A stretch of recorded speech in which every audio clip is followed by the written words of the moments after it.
Dungy with today's Uncommon Moment. I can't help but wonder sometimes if the reason why it's difficult to forgive others is because we simply can't forgive ourselves for all the times we've fallen short of God's standard. So we turn around and don't forgive others. And our hearts begin to harden not only toward others, but towards ourselves. But God's plan of forgiveness provides total freedom for us from guilt over what we've done and from the bitterness towards others for what they've done to us.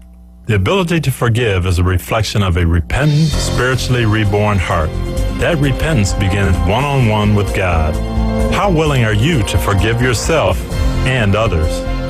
Tony Dungy, author of the popular Uncommon book series. More at CoachDungy.com. That's CoachDungy.com.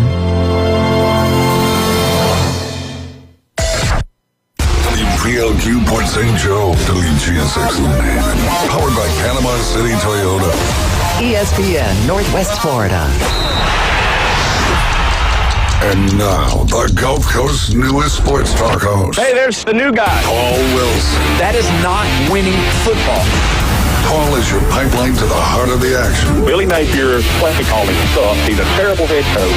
Hot takes, big reactions, and your calls are incoming. I'm blown away how bad Florida is. As a Seminole fan, I'm enjoying it. The Sports Blitz. The defense can only play this good for so long.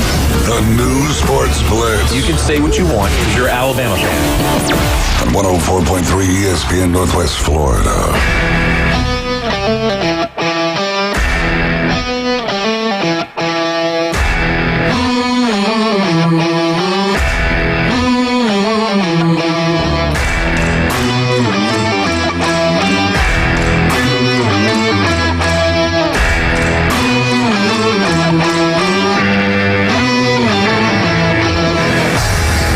What time it is? It's time for the Sports Blitz here at 104.3 ESPN Northwest Florida. We're so glad that you have decided to spend your afternoon with us here on this hump day of a Wednesday. Don't forget, as always, you can call in on the Red 70s phone line, 850-215-6290. We would love to hear what you got to say. I'm sure the two knuckleheads I got in here today are going to say something to disagree with you. So either way, as always, on a Wednesday, we got Tennessee Brandon in the house. What's up, Brandon? Yes, sir. How's it going, guys? Oh, man, we're having a blast already. Good. And as always, to my right, LSU Jeff in the house. Jeff, how you doing, my man? I'm doing good. All right. And always in the ones and the twos, building buster of the bones, crusher of the bones. Bone Crusher, how you doing? There is no other place I would rather be on the planet right now than here in this room with you guys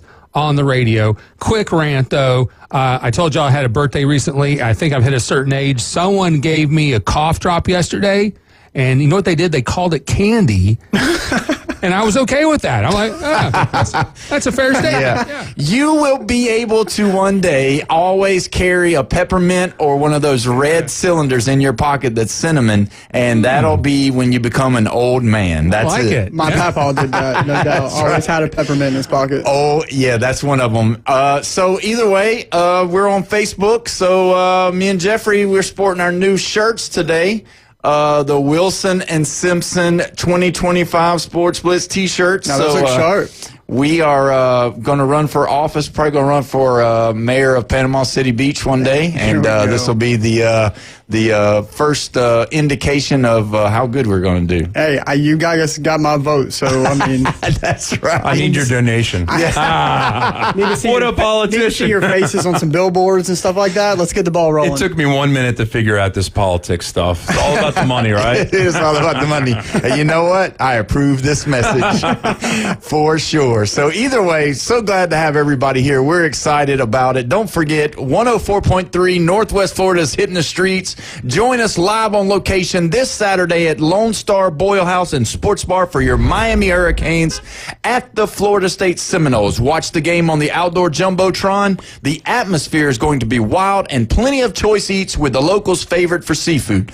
Plus, you can win a pair of tickets to see the Jacksonville Jaguars and ESPN Northwest Florida Station Stash, Canes versus Knowles, Lone Star Boyle House, 320 West 5th Street, downtown Panama City, Saturday night, The party starts at 6 o'clock. Kickoff is at 6:30. Make sure you go out there and do that. You know, last Friday, we had the owner of the Boyle House come in, and we had him bring in a dish for us to sample and try, and it was What is this, college game day? They brought you in food and you just got Yeah, to we eat it? sat it up here and we ate while we did the show. It was awesome. It was 2 big baked potatoes. They were big. Yeah. And they were moist. I mean, it was delicious. But I ate a third, he ate a third, and we had another third over here, and there was a second baked potato. He accused me of eating a whole one. He thought the whole stuff was gone. I thought he ate the whole thing. I was like, how does he know how much I usually eat? But I was definitely holding myself back. Only eat a third. This is from Lone Star, right? Lone Star Boyle House. So I was looking over there. Jeff was over there at the time, and I had he was in charge of cutting the potato. Portions, yeah. And so he cut me a piece or whatever, and it was so good. Yeah. I was just like, man, I'm finished with my third, and I look over, and his plate's empty.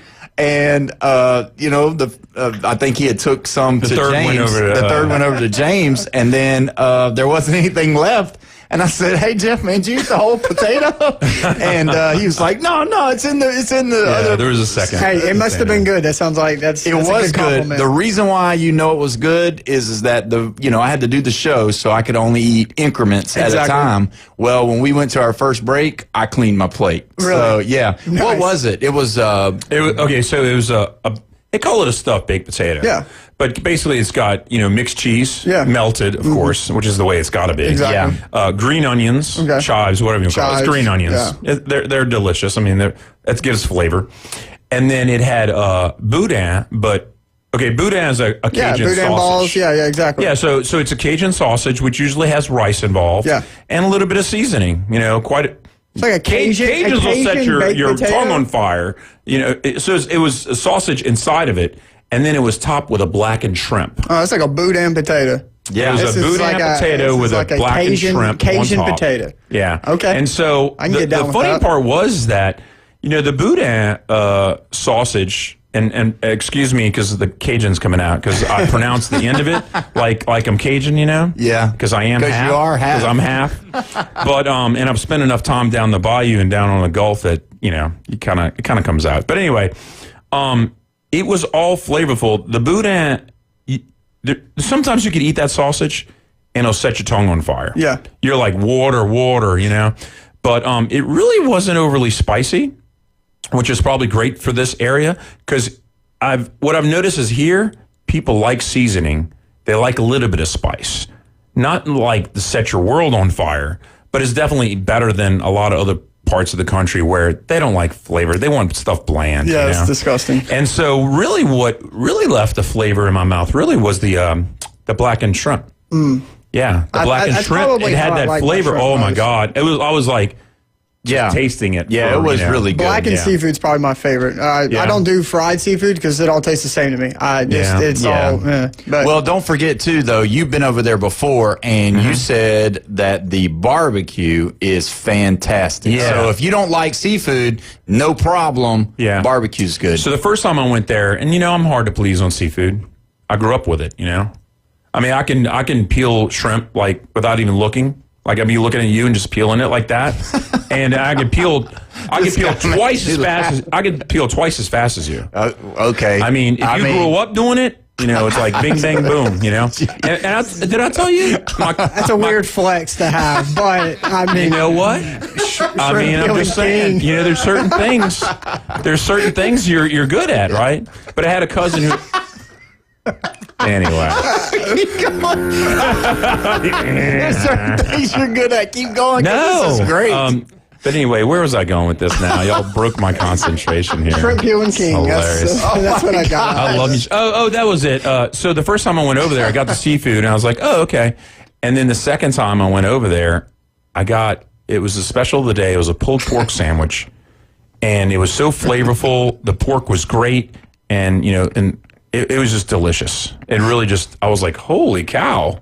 like, oh, I got to come back now, you know? Okay, so I'm just going to say this. I can't help it. I've got the giggles right now because you got me going. But we're going to have the Lone Star Bullhouse guy bring some shrimp here. And me and you're going to have a shrimp peeling contest live on the air. 60 seconds. So I know you're from Mobile, and y'all have access to shrimp? Yeah. Y'all got me too. Oh, yeah.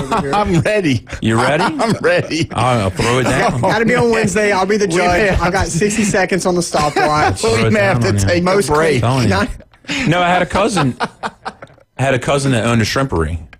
A shrimpery. Yeah. Is that what it's called? Is You that go like the trawling. official You term go for it? trawling at Like a winery, but it's just where you just You go in. You can either buy it.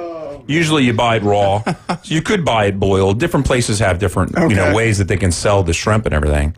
And and so I had a cousin, and they go trawling right out there by Grand Isle, Louisiana. Right there on the Gulf. Yeah, well, I mean, I've been raised, man. We may have to take a break. I'm busted. I accept that challenge. I'm busted up in here. Yeah. Jeff has got me. So not only are you a dart player, you can peel shrimp. Well, I mean, you know what? Louisiana people probably do have some strange flexes because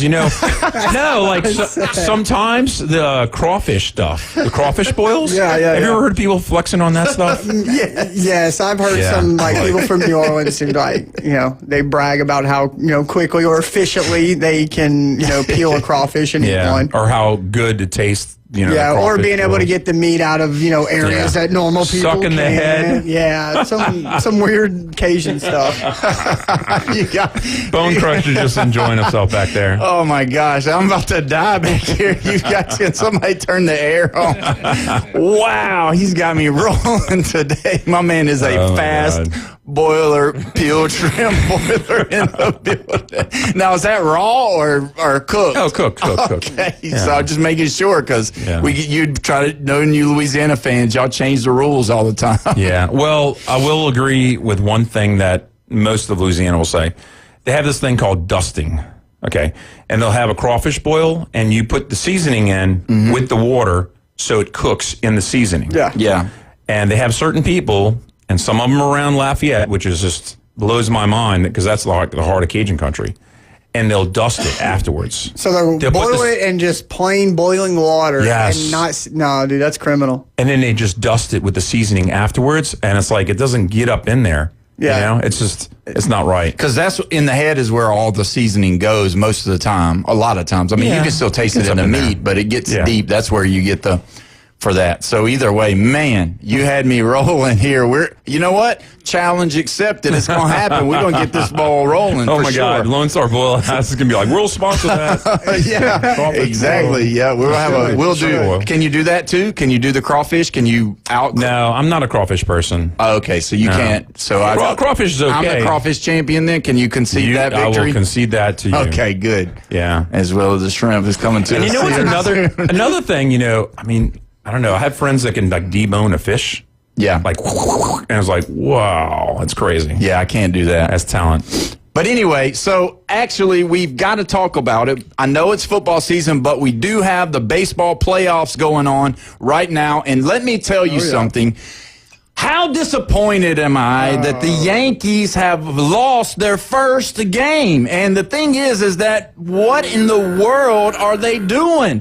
What is Aaron Boone doing? He sits Jazz Chisholm. He sits Ben Rice. He's playing these other guys. Chisholm's been hot. Ben Rice has been phenomenal. And then he pulls Max Fried out early. I mean, Max Fried was dealing. This is the playoffs. This is what you pay the big bucks for. You're not there to save his arm and save money or save time on his arm. This is when you pitch your ace. 100%. And he had given up no runs at all. I had watched this game, and I was like, man, Paul is going to be just ticked off. I thought about how excited you were when bases were loaded last night with no outs. My gosh. Yeah, we'll talk about that here in a minute. But, man, how electric were a few of these games? I mean, 3 of them were super close yesterday, and then one was just a fireworks show. I mean, 10-5, but just fun to watch. Yeah, but listen to this. I don't know if y'all realize this. It's only the second time in the history of playoffs that a team has had the bases loaded with no outs and they didn't score a run. Yeah, oof. And that's the problem. I mean, well, that's not the only problem because they didn't lose by much, but the fact is that he pulled Max Fried out when he was dealing. He was only into the 7th inning. You know what? Pitchers can pitch longer in the playoffs than they can any other time, and they pay them all this money. Yeah. And you're trying to save them and make sure their workload isn't heavy, but now it's time to pitch them. You got the ace. You got him.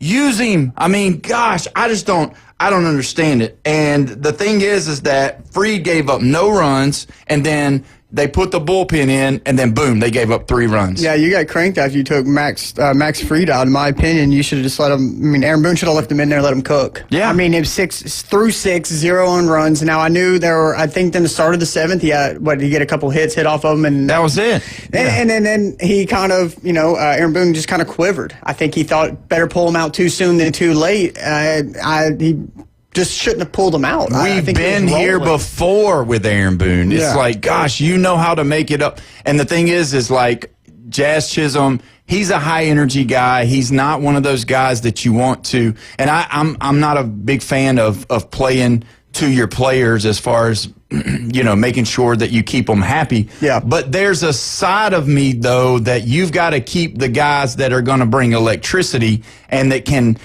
give you a shot, so to speak, because he's been hot. This is his most years. This is the most home runs he's hit all year at a place. Now, I seen him batting toward the end of the game. Now, did they have him in DH? Or no, they just put him in at the end of the game. Yeah, and the thing is like, yeah. So, and they interviewed him, and what was unique about the interview is that he had his back turned to the interviewers the whole entire time, and he was just like looking through his shirts like he was looking for something, and he would just kind of answer the question. So they got problems, and just go ahead and mark it down, and y'all want to record this one.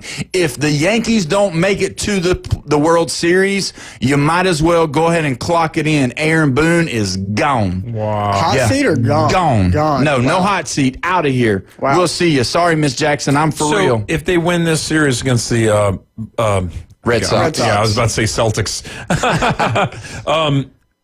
And then if they win this one and then lose the next round, you think he's still fired? Still gone. World Series or bust with this team. This team has been dominant. This team has played some really great baseball, and he's made some very bad decisions, like last night. Even I know Velope hit a home run last night, but even having him in the lineup all year, whenever he was batting 125 just about the whole season, you know what I mean? So, just everybody is fed up with them. Yes, they made the playoffs. They should, but it's time now to get somebody else if they don't make it to the World Series. And so when you look at it, look at what happened with the Tigers yesterday. They won 2-1 over the Guardians. Tarek Skubal, 7.2 innings. So he went further than Max Fried did. Why? Because he's their ace. He's their ace. And so what did he do? 14 strikeouts yesterday. That's killer. That's killer. Career high, I'm pretty sure. Yeah, you get a guy that's your ace. He's supposed to give you 7 strong innings, and that's exactly what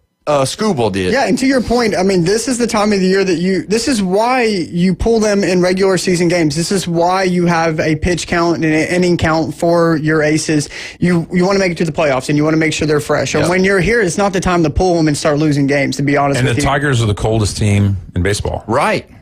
But they turned it around, and they're playing the hottest team in baseball, I would say, with the Guardians. And the Guardians won the division? No. Oh.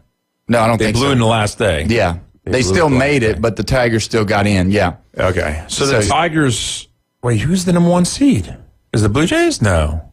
That can't be right. Yeah, the Blue Jays are. The Blue Jays are the 1 seed, and the 2 seed is the Tigers. Mm-hmm. Okay, so that was a home game. Blue Jays. So this is not over with. It's not over. I mean, okay, what I was saying was that you losing on the road, I mean, losing at home is hard, and that's what the Yankees did. That's what the Yankees did. Yeah. So, I mean. So they were the only team to lose at home yesterday. Yeah, it was crazy. Bottom of the ninth, and then I watched Goldschmidt, Judge, and Bellinger all get hits, and I'm thinking like I'm getting ready to watch. Yep, here it Robbie comes. Chapman either they're gonna. I don't think they were gonna pull him. I think that would have been disrespectful. I mean, he's their closer, kind of like you'd leave Max Frieden. You got to lead these guys into Cook. I mean, Robbie Chapman's a Hall of Famer. Oh yeah, he's gonna go down as a Hall of Famer, and he dug him out of it. I mean, it was incredible to get 2 strikeouts and get was it Chisholm to fly out to right. I mean, to leave him in there, to have faith in that, I think that was pretty awesome. If the Yankees, I'm thinking if the Yankees lose today at home, it's only a 3-game series, correct? Oh, I thought it's 5. No, wild card's 3. They lose tonight, they're done. 3. Yeah, that's why it's must win. Must win. Yeah, it has to win. And you talk about, But this is in New York. Yes. Yeah. And the third game's in Boston? yeah, Oh, that's just weird. he'll lose his job tonight if they lose. Wow. Yeah. You think? Yeah. Two Yeah. game sweep? Wow. Yeah, Against if he your gets rival? swept against your rival at home. At home? Wow. Bye. Now, Yeah, with that gotta said, go. moving on, who is a Yankees fan? Who do you want to see take that spot as manager?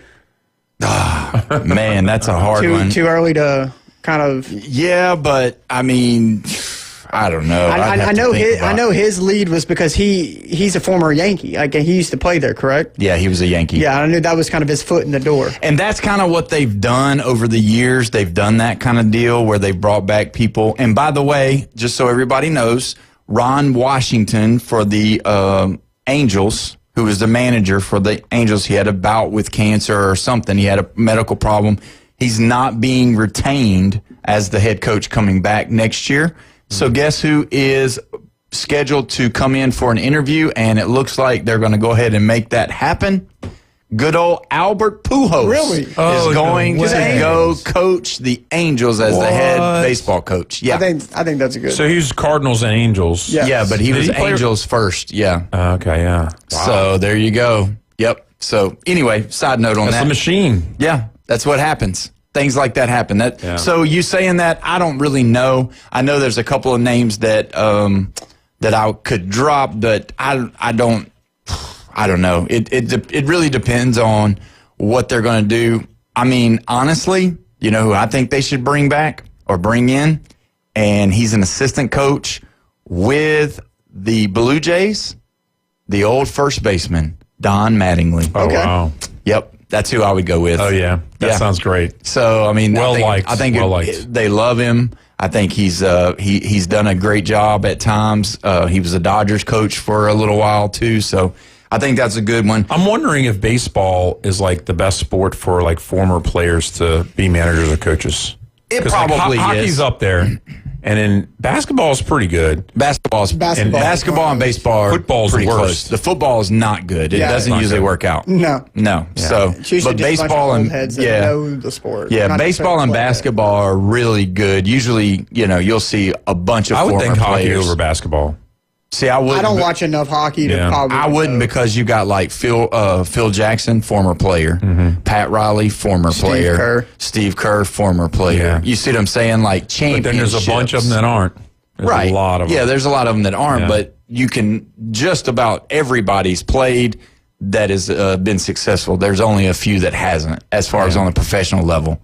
So, and I mean, how many actual? Kid. Yeah, how many actual hockey? Which I don't know anything about hockey. So, how many hockey players have come back and been a bunch. Well, really? yeah. Have been head coaches? Yeah. Oh, yeah. okay, Yeah, absolutely. I That's didn't a know they thing. played hockey in Louisiana. But anyway, I've only been to one hockey game, and it was the New Orleans Brass. oh The man, hockey I didn't even team. know they had one. Well, let's get over. Not to, anymore. Yeah, they're gone. Let's It get melted. Over, let's get over to the National League. The Cubs beat the Padres. Now they did it opposite way. Yep. Their starter didn't do as well. The Cubs didn't, but their bullpen came in and shut them out. And so that's what happened. Suzuki and Kelly both homered for the Cubs, so they went on to win. I don't know, man. I've got the Padres in this series with the pitching. I mean, you got Dylan Cease pitching right now, which Padres are up 3-0. So, we'll see where that one goes. And if Padres win tonight, they got Yu Darvish on the mound for tomorrow. What about the Tigers and the Guardians? Are they playing right now? They played earlier. Guardians won 6-1, so that series is tied Tied up 1-1 now. So yeah. there you go. So 1 game playoff right here, baby, coming tomorrow. So, no, it'll probably be Friday. No, it's Friday. Friday. It's definitely. There's no games tomorrow. Yep. So here we go. And then we talked about it a little bit.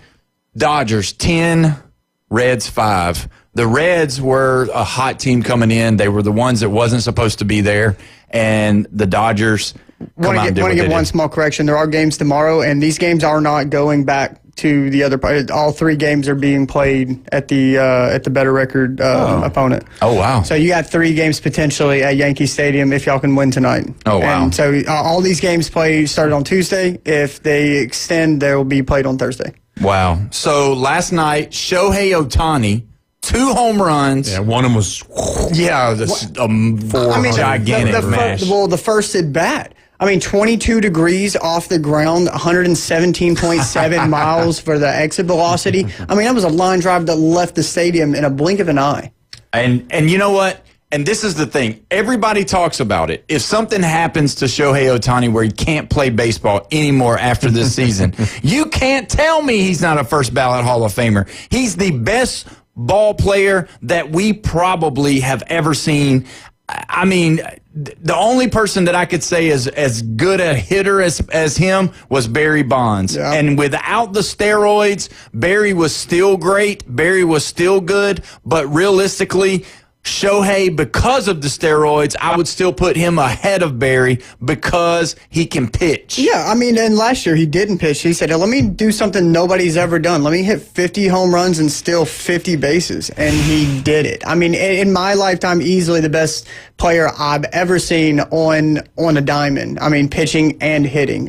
Combined. Because he can throw, he can go in there and he is an ace. He's an ace, and he's the best hitter. And he's the best hitter. And he's a leadoff man. And he leads them off because he's obviously their best hitter. He's the only Cub last night with 5 at-bats, everybody else with 4. They want him to get to the plate as many times as he physically can. He is the best player in baseball, and he might be the best player to ever play the game. Well, there was some guy on national ESPN talking about that today, and he said earlier in the year, better than Babe Ruth. Wow. And now he's backing it up. Yeah. Well, if you lay out, and I've not looked at them, but I don't know if it was the same guy or if it's just becoming a hot topic of discussion. But they say if you lay out their statistics, it's not even close. Ohtani just smashes all of his numbers. Wow. Different era. Yeah, different era. Different pitching, different bats, different balls, all of those things. So either way, we're going to stay on that. Going to make one more announcement before we go for our first break. Brian Snitker, Atlanta Braves, he's stepping down. That is it for old Snit. He is done. So the Atlanta Braves will start next year with a brand new head coach for the baseball team. So either way, Snitker did good. He come in, won a World Series, had a lot of wins, over 800 wins. So did a great job with the Braves. But now it's going to be new. And with new managers, new people. You know what I mean? It's always like that. So everything that I was talking about 2 months ago is probably going to happen. Oh, yeah. Albies, Ozuna, Sean Murphy, Spencer Strider, all those guys are probably going to... new coach, these aren't that coach's players. That's right. They want to bring in their people. They're going to bring them in. They know. That's just the way it is. Yeah, it's going to happen. Sell your jerseys. Yeah, you better. Yeah. Better get rid of them because new ones are coming in. But anyway, we're going to go ahead and take our first break. And when we get back, we will be talking to Aaron Bearden from Instant Replay Sports Cards. You're listening to the Sports Blitz with Paul Wilson here at 104.3 ESPN Northwest Florida.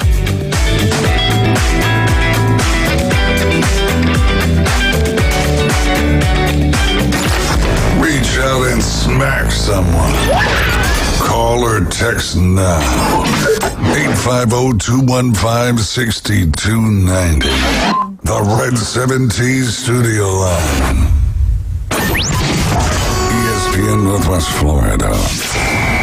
Here's what's happening. Coming up on October 31st, it's the Cal G Squires inaugural golf tournament benefiting the Angel House Bereavement Center, the only provider of clinical grief counseling in Bay County. Costumes are encouraged for this fun day at Bay Point. Prizes for a hole-in-one, longest drive, closest to the pin, and best costume. To register you or your team, go to angelhousebci.org. Good afternoon. This is Joanna on ESPN Northwest Florida with Wednesday's weather forecast. East. Mostly sunny the remainder of the day with temps near 86 and a wind 5 to 10 miles per hour. Clear skies tonight, a gentle breeze and a temperature of 72. About the same tomorrow, around 85 with sunshine and a wind coming out of the east-northeast around 15 miles per hour. Partly sunny Friday and quite warm around 83.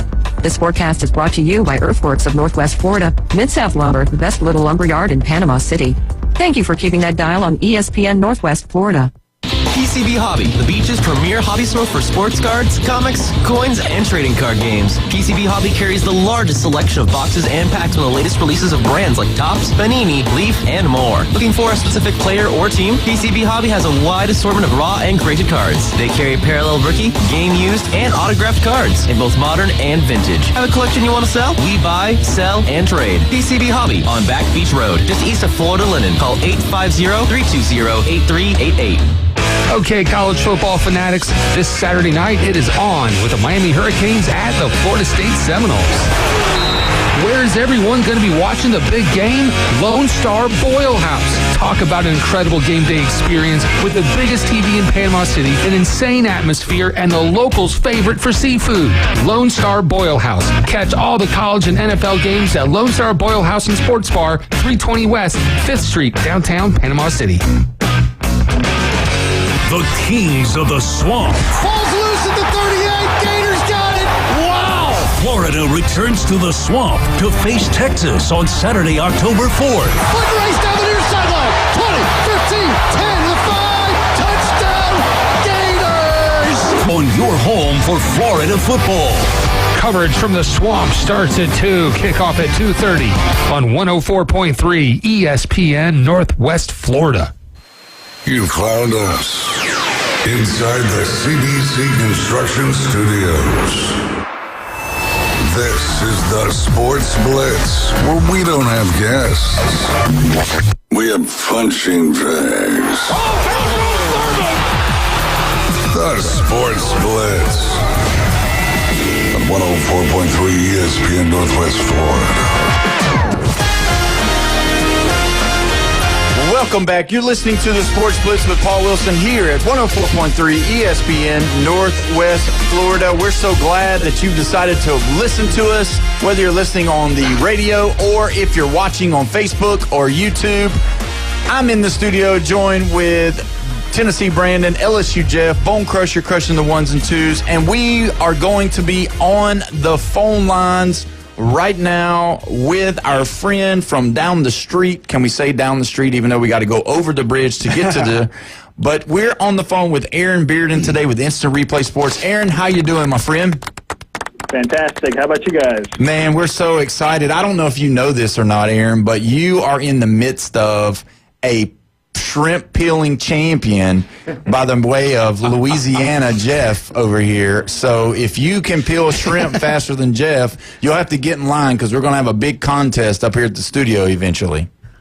I can't peel them, but I have been known to put a dent in the shrimp population. If not for me, shrimp would have taken over the world right now. All right. Now, so you're welcome. Yeah. That's so funny. That's right. Well, we like it fried, blackened, boiled, grilled every which way. Is that your which one's your favorite, Aaron? There ain't a bad way to have shrimp. Now shrimp, it's a good day. Now Jeff's not a crawfish guy. Do you like crawfish? I don't. I don't. More for somebody else. I distract them with the crawfish and I attack the shrimp. Well, I'll tell you what. Somebody wrote on Facebook, I can peel shrimp without looking, wasn't on my Sports Blitz bingo card today. There you go. So there you go. But anyway, some big news coming out of the card market today. How about telling us a little bit about that? Is maybe SpongeBob? Oh, the top SpongeBob product? Oh, yeah. Yeah. Fanatics is going after all the licenses, trying to bring in people who were fans of something but maybe weren't card collectors, hence the Disney product we talked about last week. SpongeBob, Dune, they're going after a lot of franchises out there. Yes, and they got a real solid deal with Disney. So they're basically, the Disney properties, as we said, Disney, of course, Star Wars, Marvel. And then, to even extend that further, Disney acquiring Fox a few years ago, so you're probably going to, at some point, you may well see some Topps, Simpsons cards or something like that.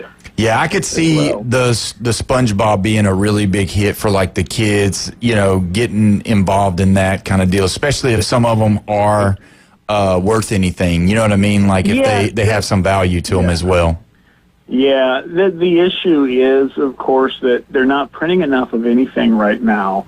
And so when these cards do have this huge value, there's this, more demand than supply, and the prices go up, and those kids who maybe are SpongeBob fans right now can't afford the cards because they're getting bought up by adults who were watching SpongeBob, 15 years ago.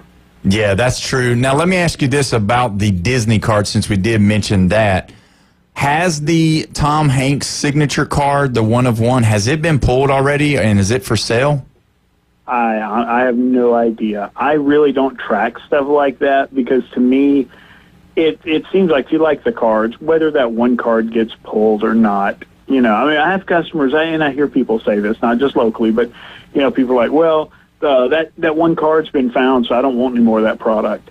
It's like, but, there's so many other things in it. Yeah. I always equate that to the people who are like, oh, the Powerball's at, $499 million. If it rolls over to $500 million, I'm going to buy a ticket. Yeah. It's like, what was $499 not doing it? Not enough. Yeah. Let me ask you this. I know this is something that we don't ask or we haven't really talked about on this show. As far as, could you give us a little bit of idea of, say, some of the prices? Because I know that a lot of people know what you're talking about when you talk about breakers or when you're talking about hobby boxes or when you're talking about, this type of stuff. But for the person that's amateur that doesn't know a lot about them, kind of take us through, say, just pick a sport, I guess baseball or football or something like that. Just give us an idea, because it's not just individually packs, or can you buy individually packs? On a lot of products, you can. If you're somebody who collected cards years ago when you were a kid and you went to, any local convenience store, grocery store, card shop, whatever, and you're like 50 cents, $1 a pack, and there's a box on the counter and you just got packs. It's a little different than that now. Not every product is configured that way, and what I mean is they don't all come with a box with, say, 36 packs in it. Some of these products, you're buying a box, it is essentially you're just buying a pack. It's a box, but inside it's just one pack, maybe with one card, 2, 3, 4, 5 cards. Some of them have maybe 8 packs, 10 packs, something like that. So every product's a little bit different. The difference, we talked about, you mentioned hobby boxes versus maybe retail and all that. Again, your retail product, that's what's made for like Walmart, Target, sort of your big box stores.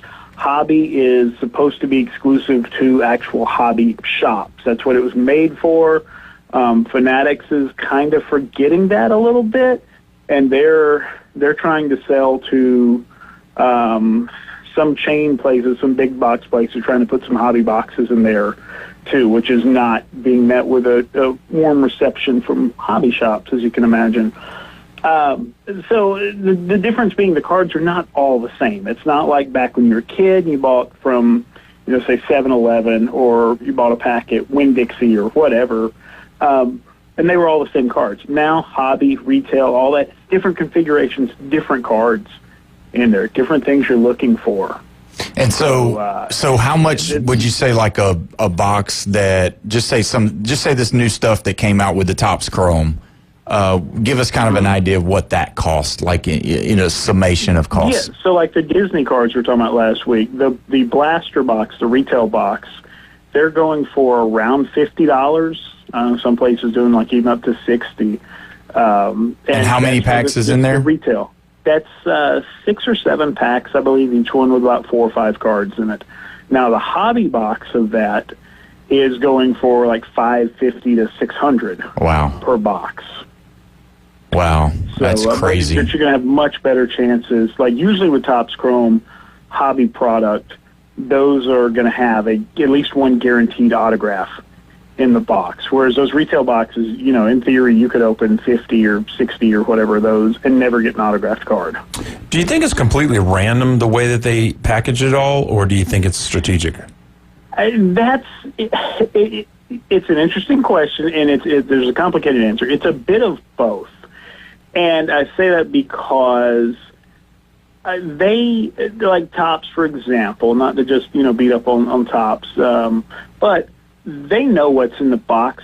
And the reason I say that is if you open a box of cards and you get a damaged card, something that was really messed up at the factory that should have had some value, and you contact them and say, hey, I got this really cool card, but it was messed up. They're going to want, like, the box you got it from because it's going to have a code inside. They know what went in that box. They know which special cards were in there. So they may look at that and say, no, you didn't get that card out of this box. You're just trying to get us to replace a damaged card. Maybe you bought, secondhand at a big discount or something. They do have a bit of an idea of what's in there. They do try to randomize the cards, but it certainly does not always work out that way. We've seen people open a box with, 2 autographs in the box out of like 20 packs, and their 2 autographs are the same guy. That probably speaks more to it being random, because if it wasn't, you think, why would you put 2 of the same player in one box? Most people aren't going to want that. You're not giving them 2 Shohei Ohtani or 2 Patrick Mahomes autos. It's probably going to be 2 nobody autos. Yeah, it's typically how it is. Yeah, I mean, there's stories back and forth on, the correlation and the real randomness.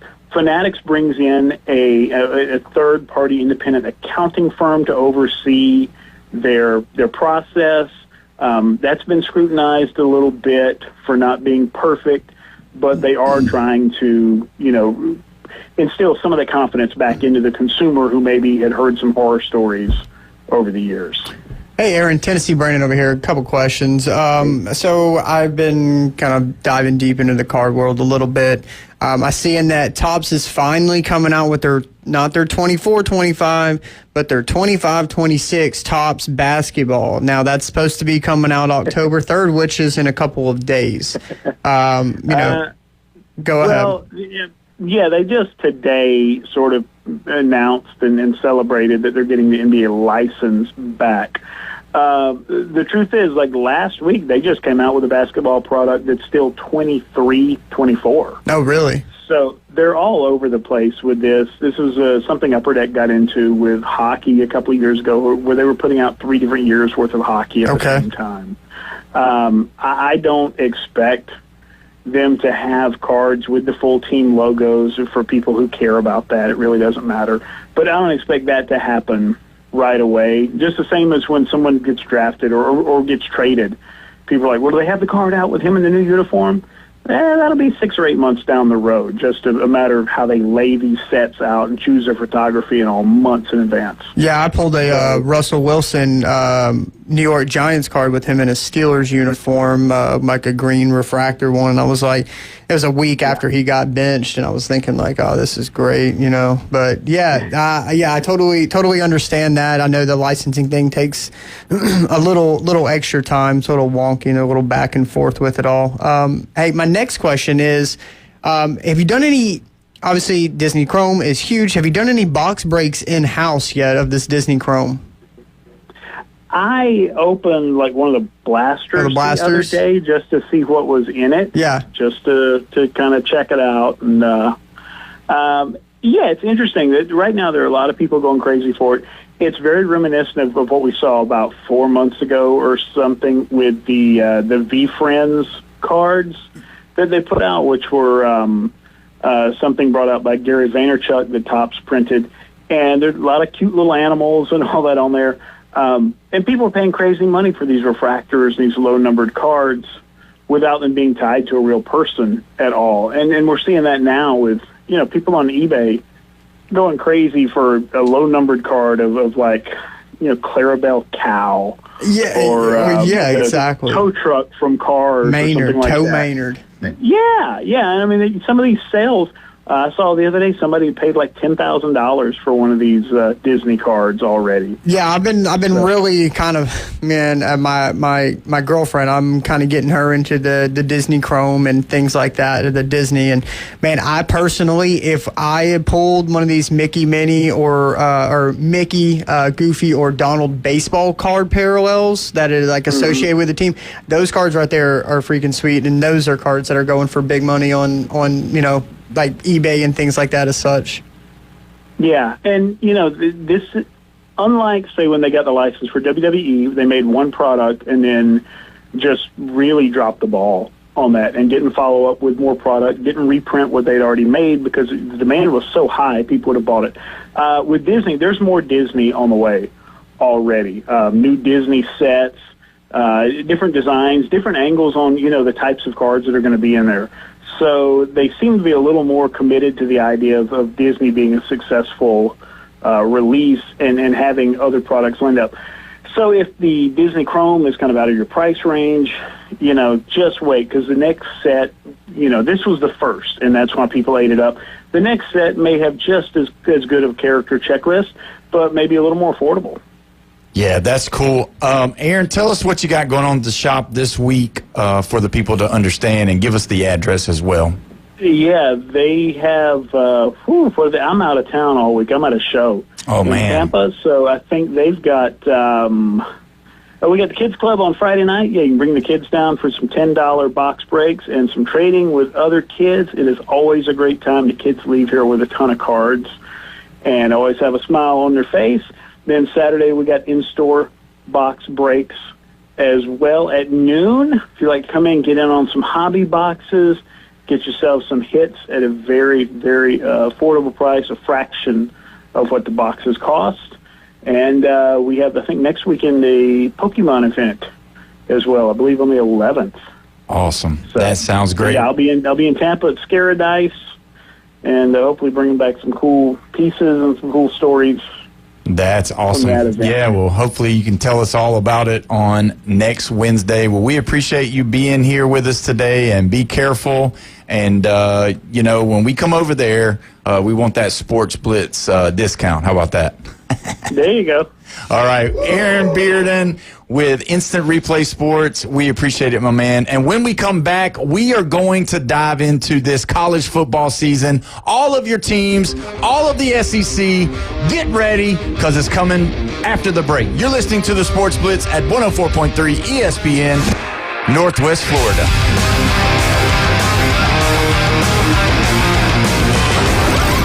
Taking your hot takes, rants, and takedowns. Let's hear it on the Red 7T studio line. 850-215-6290. 104.3 ESPN Northwest Florida is on the street. Join us live on location this Saturday night at Lone Star Boyle House and Sports Park for your Miami Hurricanes at the Florida State Seminoles. The atmosphere is going to be wild and plenty of choice eats with the locals' favorite for seafood. Plus, you can win a pair of tickets to see the Jaguars, score an ESPN Northwest Florida t-shirt, and station stash. It's Canes versus Knowles at Lone Star Boyle House Saturday night with 104.3 ESPN Northwest Florida. Hewitt Tire and Auto has been in business in Panama City forever. Locals taking care of locals. From the smallest to the largest vehicles, they do it all. But don't take my word for it. Listen to the experts.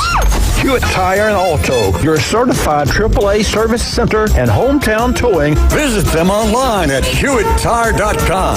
On Airport Road in Panama City. 850-769-7323. Hewitt Tire and Auto Center and hometown towing. When it comes to backyard dreams, trust the name that's been making waves for over 65 years. Cox Pools. Serving the entire Florida Panhandle, Cox Pools brings experience, innovation, and quality to every custom pool design. From luxurious spas to resort-style pools, no vision is too big. Make your backyard the place to be with Cox Pools. Cox Pools, 65 years strong and still making a splash. Visit coxpools.com or call 850-235-7957. The Kings of the Swamp. Falls loose at the 38. Gators got it. Wow. Florida returns to the Swamp to face Texas on Saturday, October 4th. Foot race down the near sideline. 20, 15, 10 to the 5. Touchdown, Florida football. Coverage from the Swamp starts at 2, kickoff at 2:30 on 104.3 ESPN Northwest Florida. Now, we're live and local inside the CBC Construction Studios.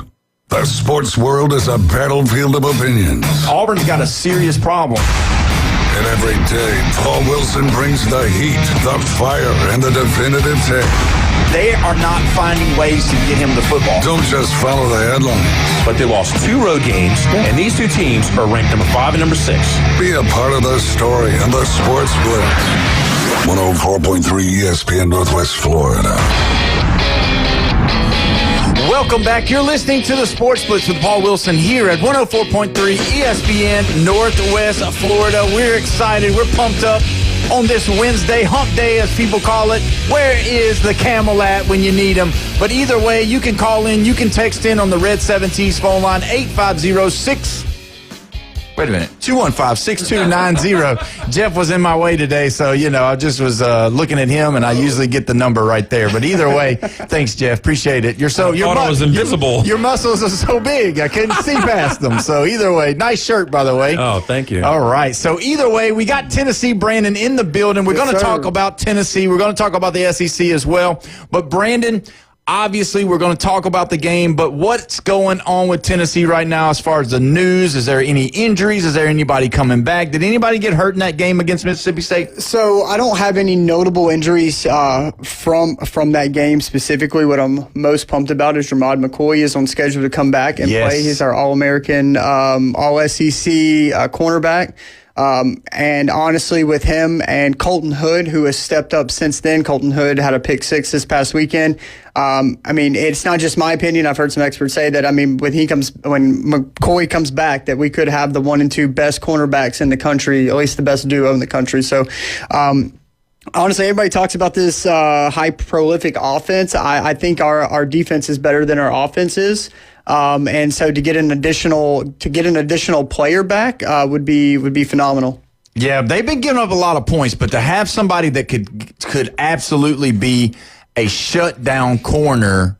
So like when you play Alabama, when you play these guys that have good wide receivers and you go one-on-one with them and you don't have to double them up like a lot of teams, that's really where you're going to do. Now, to say, I'm going to push back a little bit. Push back, baby. To say your offense hasn't been stronger than your defense is, maybe statistically, but not scoreboard-wise. Who's leading passer in the SEC? I don't know. Joey Aguilar. Yeah, Joey Aguilar. Yeah, number 1 passer. He's actually in the SEC. He's actually 6th in the country, not just the SEC. Yeah, so your offense has got to be way better than your defense. I wouldn't say way better, but definitely better. Our defense ranks 2nd in the country in defensive touchdowns with 4 this year. Okay, but so we got the second best scoring defense in the country. Defense. Now we're tied in the nation for 6th for tackles for loss. Which is another good stat to have. And typically, when you're top 5 or top 6 in the nation, you're probably going to be leading your conference, which we are as well. So we have Mississippi State's number 1 in defense. We're talking about Tennessee Volunteers here, buddy. Oh, I'm sorry. My mind was on. So we rank 6th in the country for tackles for loss. We also Tennessee's defense ranks 1st in sacks with 20 of them this year. What? That's also going to lead the conference with sacks. Wow. Okay, so you're bringing receipts. Keep them coming, and I'm going to keep believing. All right, so Tennessee's defense, like I said, ranks 1st in sacks. We combined Georgia, Alabama, and LSU have 21 combined. So Tennessee has more sacks than Alabama and Georgia combined with 5 each. So we more than double their totals. Wow. LSU only has 11. So when you add them all up, that's 21. Tennessee's got 20. Okay. So our defense is lighting it up. We scored 2 defensive touchdowns against Mississippi State. Wondering why we won that game? Our offense was struggling a little bit. Our defense picked it up. Our defense is going to be put in tight situations when we're scoring 40-plus points a game. We're 3rd in the country in scoring offense with 51 points per game. That's going to put our defense out on the field more. So to have these numbers that they do with as many, plays as they're having to be put on there with as quick as our offense runs, I think they're doing phenomenal. I think they are one of the better defenses in the country. I hate to say, but it's a little bit of an unfair comparison because you played 3 out of conference games. Syracuse is the good one out of the 3. Yeah. I mean, Texas has played Ohio State, Alabama played Florida State, and who's the third one? I'm not talking about LSU because that's we played Georgia, a has-been just game. got beat by Alabama. Oklahoma played Michigan. That's the three biggest out-of-conference games.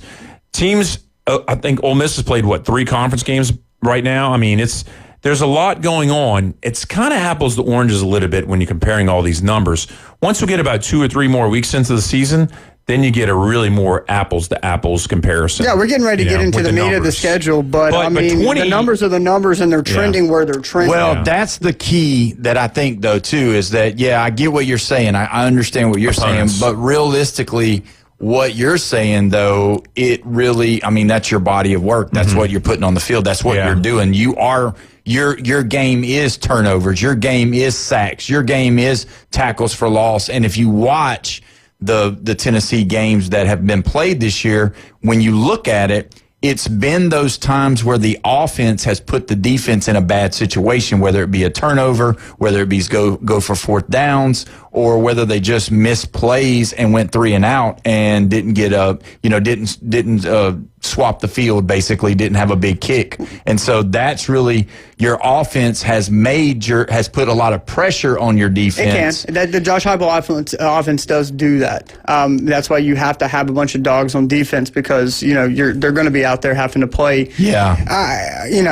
So you think there's more plays? Tennessee has more plays per game because of fast 100%. 100%. Okay. I mean, in 22, I think we led the nation in plays per game. I mean, it just happens naturally in this offense. Yeah. So my interpretation of that would be if your defense is holding, you'll have a lot of, I don't want to say durability, stamina, because you're holding up for the whole game. Yeah, no doubt. And also another thing I'm wondering about, if you're having so many turnovers and sacks and stuff like, you're getting the ball back quicker, so then the offense is having better stats too. Yeah, I mean, like on the first drive, Mississippi State, we had them 3 and out. They punt the ball. Braylon Staley muffs the punt. They go down and they score 3 plays later. Our special teams put our defense in a tough situation on that drive. That was impossible. They had the ball inside the 20 after we had them a 3 and out.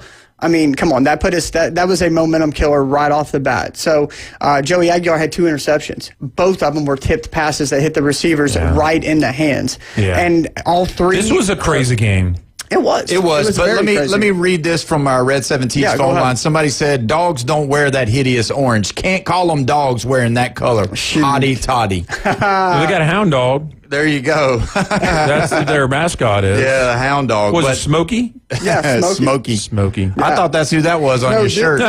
This is Theodore. This is my golden retriever. So that's like all 5 of them? No, this is the same dog. Just 5 pictures. Multiple pictures of him. Yeah, wow. This is my boy. So wait a minute. He's like a Kirk Street golden retriever. He goes to work with me. He hangs out with me. He just sits under my desk. You love your dog for real if you're wearing a T-shirt with his shirt and face on it. For real. That's crazy. No doubt. Now, does he come before your girlfriend, or does? No. Okay, just checking. He don't, but I mean, he's right there at it. Trying to get you in trouble if she's listening. Yeah, you are. She is listening, and I will be seeing her right after the show. Okay. No, Theodore's not above my girlfriend. Okay, good. But anyway, let's get back to choose between.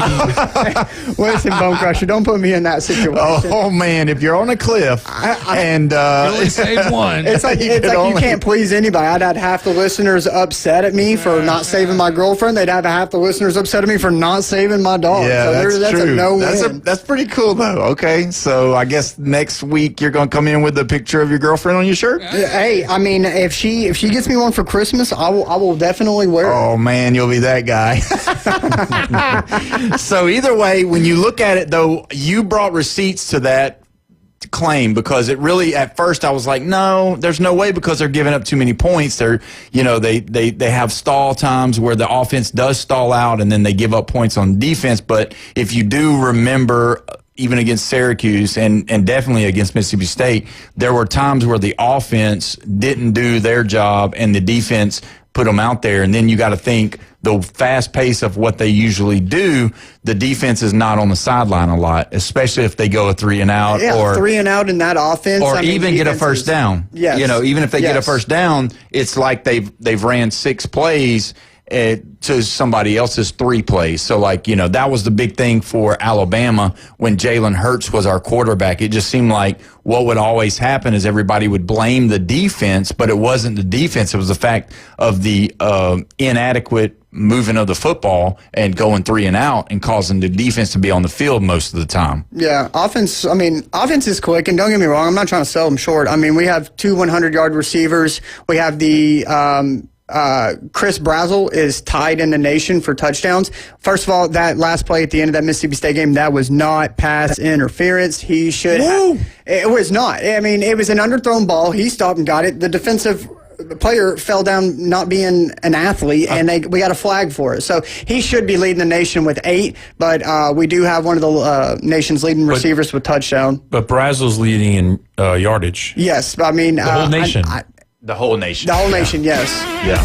He's definitely leading. And then we also have on our defense another defensive thing would be Arian Carter, one of our defensive linebackers, leads the SEC with 49 tackles. Yep. Well, when we come back, we are going to dive into that game and all the other SEC games. You're listening to the Sports Blitz, 104.3 ESPN, Northwest Florida.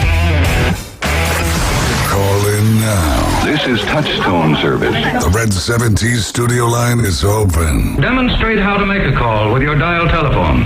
850-215-6290. Your home for college football. ESPN Northwest Florida. This Saturday, it's a college football doubleheader. First, the Texas Longhorns at your Florida Gators. Stiff arm diving, pylon, touchdown Florida! Coverage from the Swamp starts at 2, kickoff at 2:30. Then join us at Lone Star Boyle House for your Miami Hurricanes at FSU. Party starts at 6, kickoff at 6:30 on your home for college football on the Gulf Coast. It's a touchdown Miami! 104.3 ESPN Northwest Florida. Good evening. This is Joanna on ESPN Northwest Florida with your forecast on this Wednesday. Clear skies tonight with a gentle breeze out of the east around 11 miles per hour and look for the low to be 71. Tomorrow morning, there will be sunshine with the temperature reaching 81. Mostly sunny in the afternoon and evening with a high of 86. Friday, we'll have a high of 84 and some sun. This weather is brought to you by Earthworks of Northwest Florida, Mid-South Lumber, the best little lumber yard in Panama City. Thank you for listening to ESPN Northwest Florida. Reliable Copy Products is proud to be the exclusive dealer in Northwest Florida for Kyocera office equipment. Reliable Copy Products has been committed to providing professional, personalized service for the last 35 years. They understand that the right equipment does not always fall within today's budget requirements, so they offer several options for the equipment you need today for the growth you expect tomorrow. Call James Smothers at 784-6601. 784-6601. Reliable Copy Products on Harrison Avenue, just north of Bay High School. Okay, college football fanatics, this Saturday night it is on with the Miami Hurricanes at the Florida State Seminoles. Where is everyone going to be watching the big game? Lone Star Boyle House. Talk about an incredible game day experience with the biggest TV in Panama City, an insane atmosphere, and the locals' favorite for seafood. Lone Star Boyle House. Catch all the college and NFL games at Lone Star Boyle House and Sports Bar, 320 West, 5th Street, downtown Panama City. WVLQ Port St. Joe, WGSX, powered by Panama City Toyota. ESPN Northwest Florida. The Angel House Bereavement Center invites you to the Cal G Squires inaugural golf tournament at Bay Point. Tee off Friday morning on October 31st to support Angel House, a 501c3 nonprofit helping children, adolescents, and adults struggling with the pain of life-altering loss. This will be a special day with costumes, prizes, and lunch from Abram Seafood. To sign up or get more information, go to the Angel House Bereavement Center Facebook page or angelhousebci.org. Broadcasting from the CBC Construction Studios. Your favorite team is garbage. Dallas? I don't want you going to Dallas at all. And we're here to explain why. That place is crawling with crackheads and debutantes, and half of them play for the Cowboys. It's time to take out the trash on the Sports Blitz on 104.3 ESPN Northwest Florida.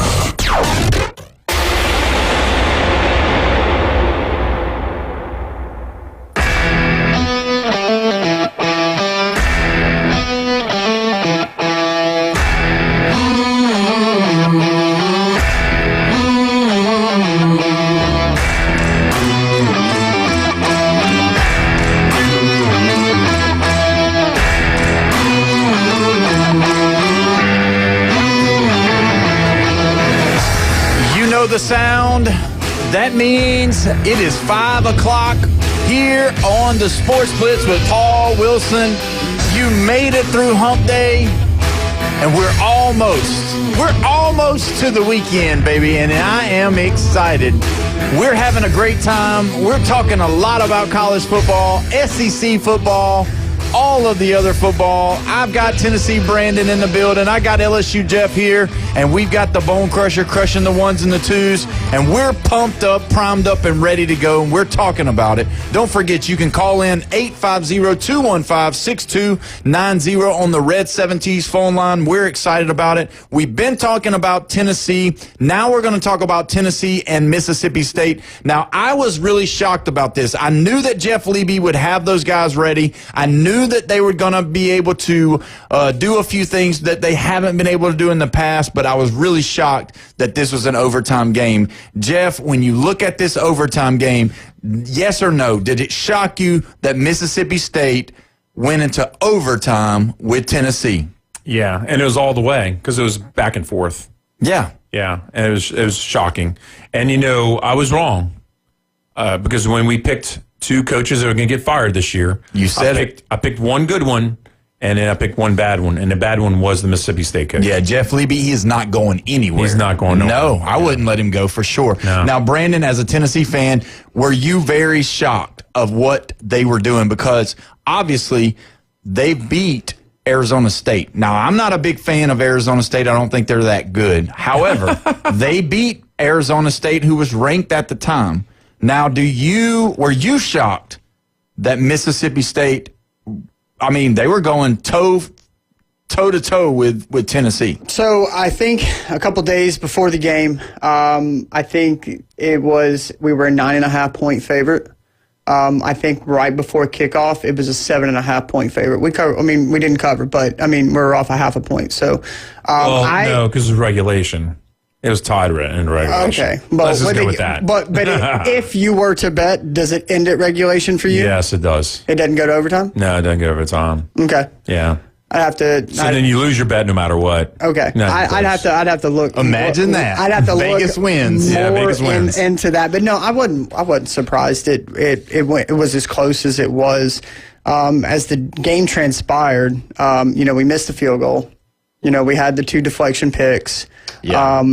This game was a lot closer than it should have been. I was happy that when we figured out a way to win, and that's what, good teams try to do, is figure out ways to win, and we won. So it doesn't matter where you go here in the SEC, whether it's Miss State, whether it's Ole Miss, whether it's Vandy.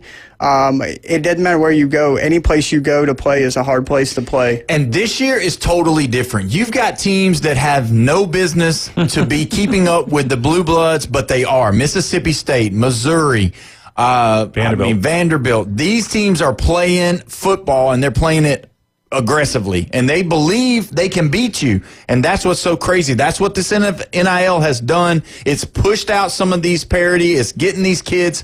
You know what's really the big thing about it is that they're grabbing the superstars that are in the mid-major teams. They're grabbing the kids that are really good that are playing for mid-major teams, and those mid-major teams are, not able to keep up with the payroll. And so what happens is these guys that are SEC, whether they're Missouri's, Vandy's, or Mississippi States, now they're coming in and grabbing those guys, almost like going into the backyard of the Alabama, Floridas, Texas, and Tennessees and grabbing those 3-star prospects that aren't getting as much look because maybe they come from a 2A school, a 1A school, and don't have a bunch of hype around them. So what they're doing is they're grabbing those kids and filling their teams up with those players, because if you look at it, Mississippi State, who's their number 1 running back? Fluff Bothwell, right?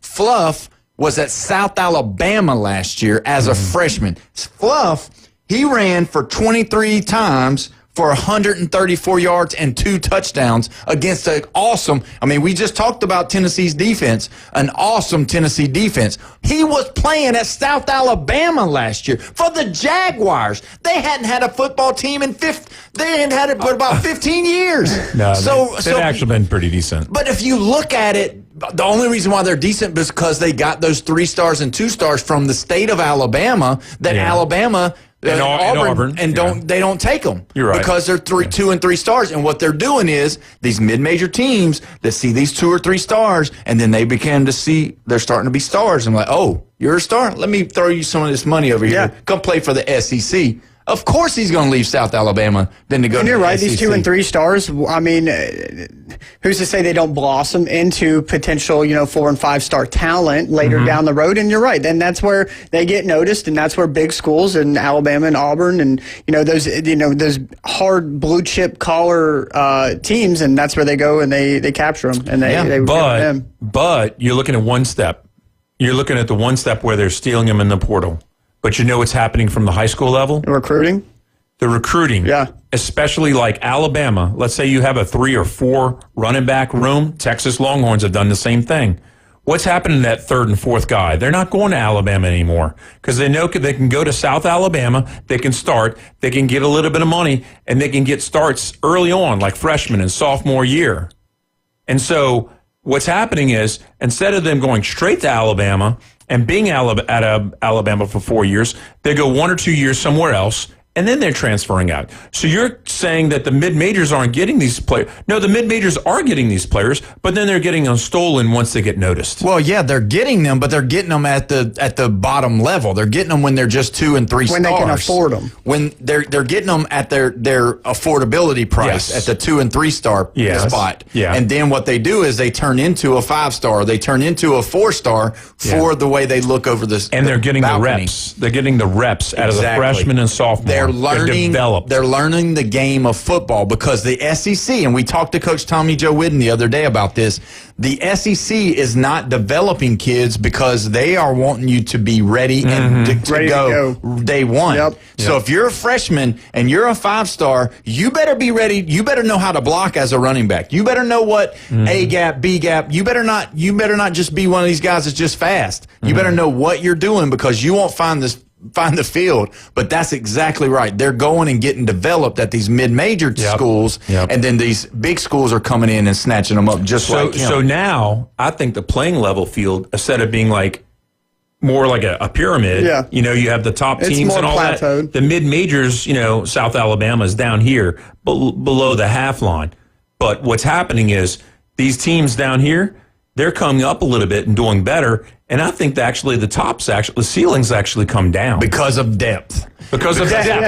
I don't think it's top talent. Think the top talent's as good as it's ever been at those schools. But if something were to happen to those guys, their depth is not. Their depth used to what to carry them, throughout the season, through long seasons. Where you could be able to change your running back and put him in. If your defensive tackle goes down, no problem. We got another 5-star that's been doing great anyway. He was going to be the replacement regardless. And like you're talking about development and getting snaps at these colleges, and it's not just the coaches and the schools expect them to come in ready.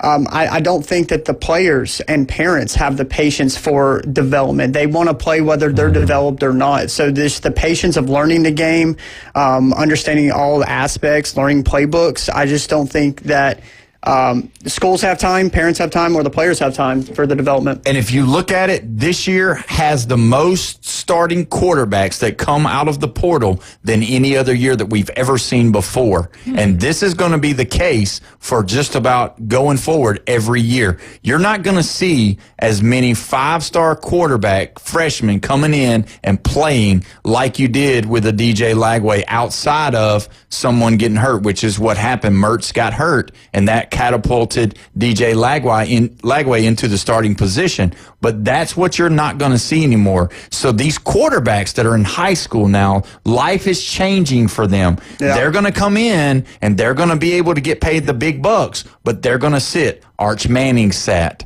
The guy before him, he went to Quinn Ewers. Yeah, Quinn Ewers. He went to Ohio State. He sat.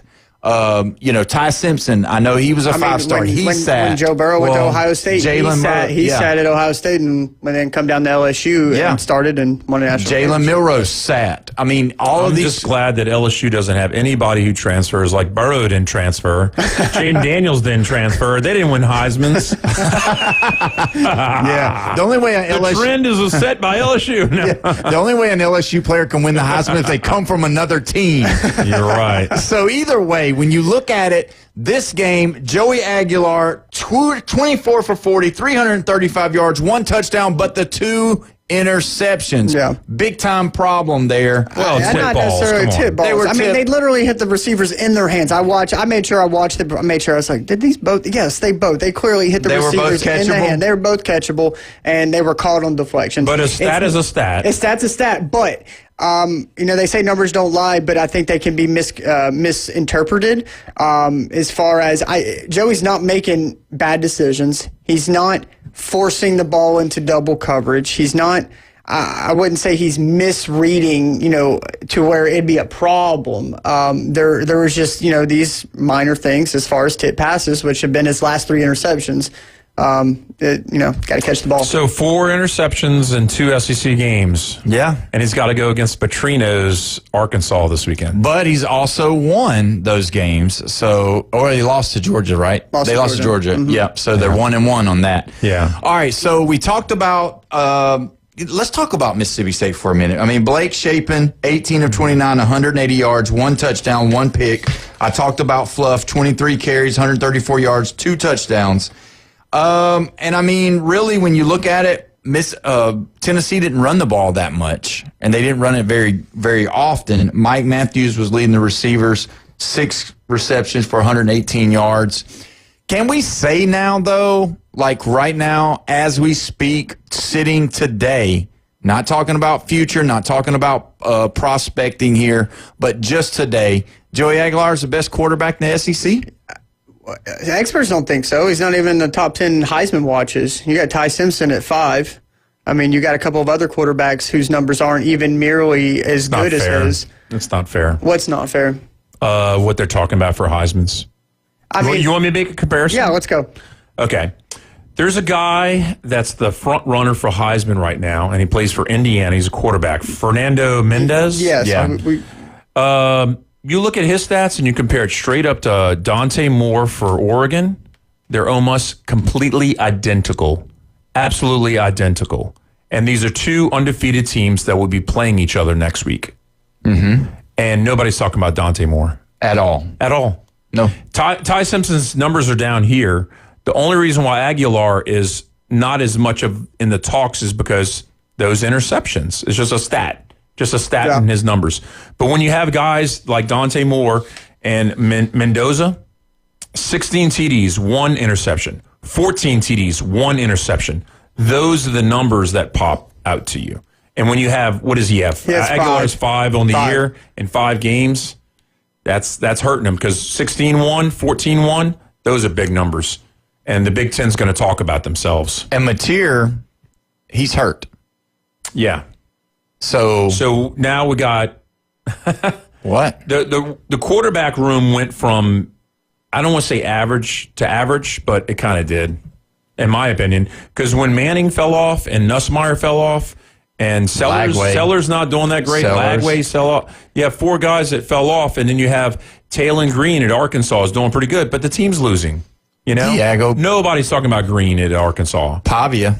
What about Missouri has a quarterback? Pavia's doing great, but they're going to hit a brick wall because they're going to be playing real teams like Alabama. I wanted to go ahead and talk about the Dante Moore. He's actually leading the Heisman odds after last week. Oh, really? Yeah, +1. So they popped him. They actually are talking about him plus now. 750. He's right above Carson Beck at plus 900. Yeah. Who picked Oregon? You did. I did. Who picked Ole Miss? You did. Yeah. Thank you. How about Penn State not being able to win the big game? We talk about it every year. Every year we're talking about it. And what does Franklin do? He just keeps It's my fault. It's my fault. Well, guess what? Somebody needs to hold it accountable because you just, holding yourself accountable. I mean, come on, get rid of this guy. Really? This guy's a joke. Get rid of him? Get rid of him. Just 10 because and 2, he 10 and 2, 10 and 2. Sounds like Bo Pelini from Nebraska to me. No, it sounds like Mark Richt. Mark Richt from Georgia. Yeah. I mean, and if you can go find a Kirby, absolutely. But who are you going to find? You know what I mean? Like, that'd be my biggest concern because whether you like it or not, he's putting people in the pros. He's getting the games. The excitement of Penn State football is as high as it's ever been. He's just not losing as the high big as it's ever games. been, but it's been about 28 years or something like that, I'm sure. Yeah, but It's I'm been a just while. saying they're packing those stadiums out, and the fans are crazy and obnoxious as anybody else. They are. They do the best wideout in the country. I will give them that. Yeah. So or Oregon shut them up. Yeah, they went in there in a hostile environment and did and put. I mean, that's going to put Oregon out there. I mean, to me, as a front runner for not just Heisman talk, but I mean, it's going to be tough for anybody to beat Oregon. And that Drew Allard, yeah, they've been talking about him for 3 years for Heisman. Yeah, this is your third year, dude. You've been talking Heisman. Either do it or don't. Yeah. They've got to beat Ohio State. So every year they come out with all these quarterbacks that are going to be first-round draft picks, and Heisman candidate.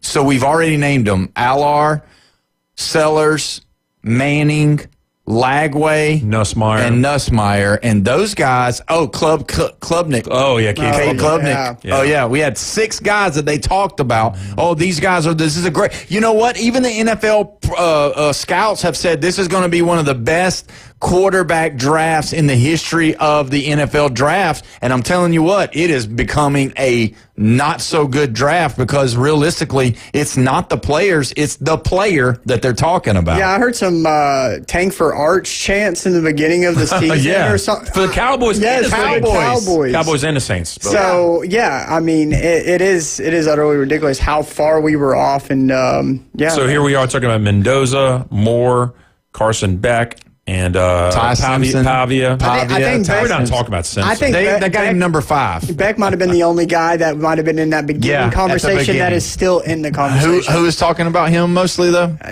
Me. Thank you. Okay. All right. So let me bring this back to where we were talking with Tennessee, Mississippi State. Now, I looked up the stats. All the stats, it was pretty much equal all the way through. I mean, when you look at third down conversions, Tennessee was 5 of 14. Mississippi State was 8 of 19. So, I mean, right at the same, close. But let me tell y'all this. This is what struck me very, very odd, because we talked about this earlier. Yeah. Is Tennessee ran 72 plays. Mississippi State ran 86 plays. God. That's what's shocking to me. What's Now time of possession? The time of possession was about the same, but it was the fact that I believe Mississippi State ran the ball better. And so they had 57 rushing attempts to to 29 passing attempts. So yeah, they were heavy rushing. So that's twice. Almost twice. Yeah, so when you look at Mississippi State, even with Blake Shapen as their quarterback, and has a decent year, they gave the ball to Fluff, and they basically rode his back. They did for the most part. I mean, I would basically say they rushed for 200 yards. I mean, they rushed for 198, but the amount of times we sacked Shapen, he had minus 21. So I mean, they actually rushed for 200 yards on us. I mean, they moved the ball. They moved the ball well. I mean, So they're committed to the run. Yeah, and because we're talking about this kid, he's from South Alabama, going to Mississippi State. They don't forget that kind of stuff. And you know as well as I do, South Alabama, they're, trying to win the Sun Belt, trying to be relevant and all of that. But when you look at South Alabama, these colleges that have these guys that the big schools come and get, and then those guys go on to do really good, that's going to help their recruiting. They're going to start being able to recruit better because they're going to be like, hey, listen, do you know Fluff? That's at Mississippi State that's rushing for all these yards is going to be a NFL player. I'm just saying, possibly. He came here first. We develop kids here. And then, you know what I mean? Those 3 stars. It's going to help all of these guys keep doing what they're doing. We have maybe started to see the exact result of this free agency in college football because of these guys are not just going and playing in the SEC schools, but they're actually going and being stars. Joey Aguilar going from App State to lead the SEC in the first 5 weeks of the season in passing yards. So all of these mid-major teams, they're going to benefit on their recruiting of the 3-stars that they're going to start bringing those kids in, and you're going to start seeing them, boom. And then what will you see? You'll see exactly what Oklahoma did. They're going to grab their offensive coordinator and the kid, and they're going to have a package that comes in, and you're going to start seeing more and more of success with those type of players. They're going to start doing that, and those teams are just going to keep going up. I believe there's always going to be the plateau because obviously a South Alabama, a Troy, App State, they're not going to be able to compete nationally with the big dogs, but they're going to be able to start funneling those players that are like skilled players or like superstars that were developed, like you said, and the SEC no longer is going to be a developing schools. They're just going to be the playing schools. So the farm schools. Yeah. School, I mean, not farm, but you know what I mean, like farm baseball, league. like minor leagues. Yeah, like the minor leagues. They'd be essentially your triple, double, and single A, and they make their way up to the majors, which would be, your FBS teams. The associative thing is the Sun Belt has almost the same footprint as the SEC. They're the farm system for the SEC, hopefully. And the MAC is it for the Big Ten. Yeah.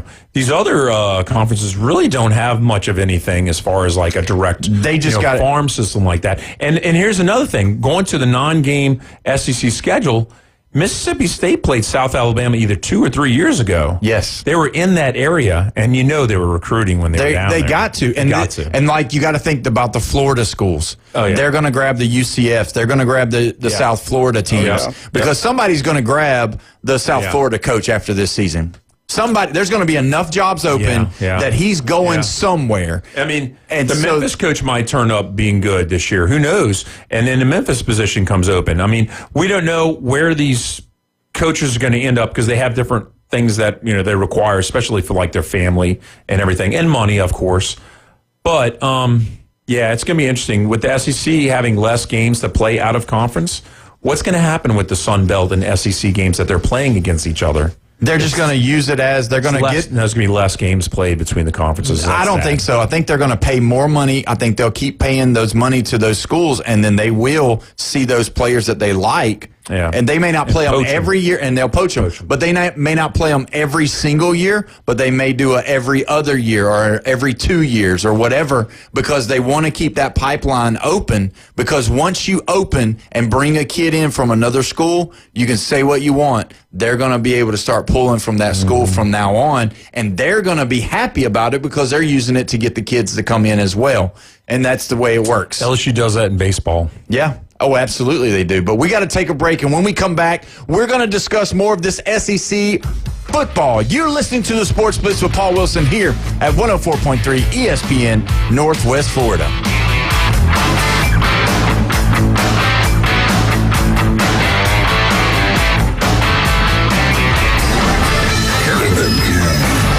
Call or text us now on the Red 7T studio line. 850-215-6290. Have you ever wanted to reach out and smack someone? You can't fix stupid, but you can divorce it. The new Sports Blitz. Rants, hot takes, and huge reactions are incoming. And on behalf of 70% of the Alabama fan base, Feel the burn. we want a damn divorce. The Red 7T studio line. You cannot give LSU extra opportunities. 850-215-6290. ESPN Northwest Florida. He has not turned the ball over. Get in the game. Good evening. This is Joanna on ESPN Northwest Florida with your forecast on this Wednesday. Clear skies tonight with a gentle breeze out of the east around 11 miles per hour and look for the low to be 71. Tomorrow morning, there will be sunshine with the temperature reaching 81. Mostly sunny in the afternoon and evening with a high of 86. Friday, we'll have a high of 84 and some sun. This weather is brought to you by Earthworks of Northwest Florida, Mid-South Lumber, the best little lumber yard in Panama City. Thank you for listening to ESPN Northwest Florida. Los Rancheros has been doing it right for 20 years. Los Rancheros brings a top-shelf dining experience to you with the opening of their beautiful new building. Watch all college and pro games on Los Rancheros 14 large-screen TVs with great drink specials daily from 2 to 5 and during all the games. Los Rancheros, the place for live sports and great food on 23rd Street between Jenks and Harrison.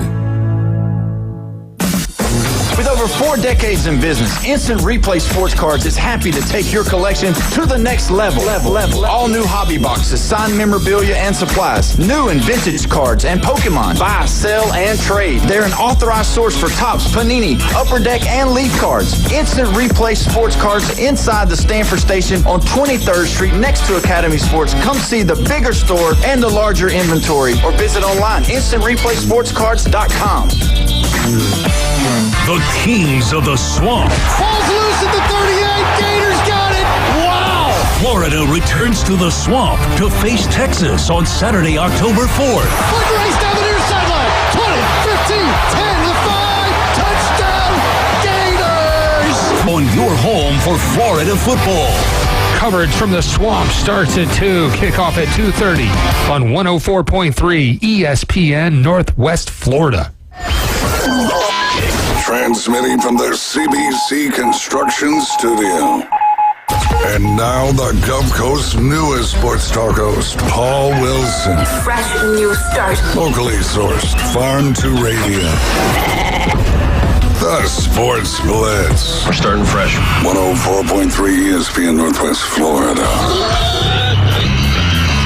We are back. You're listening to the Sports Blitz at 104.3 ESPN Northwest Florida.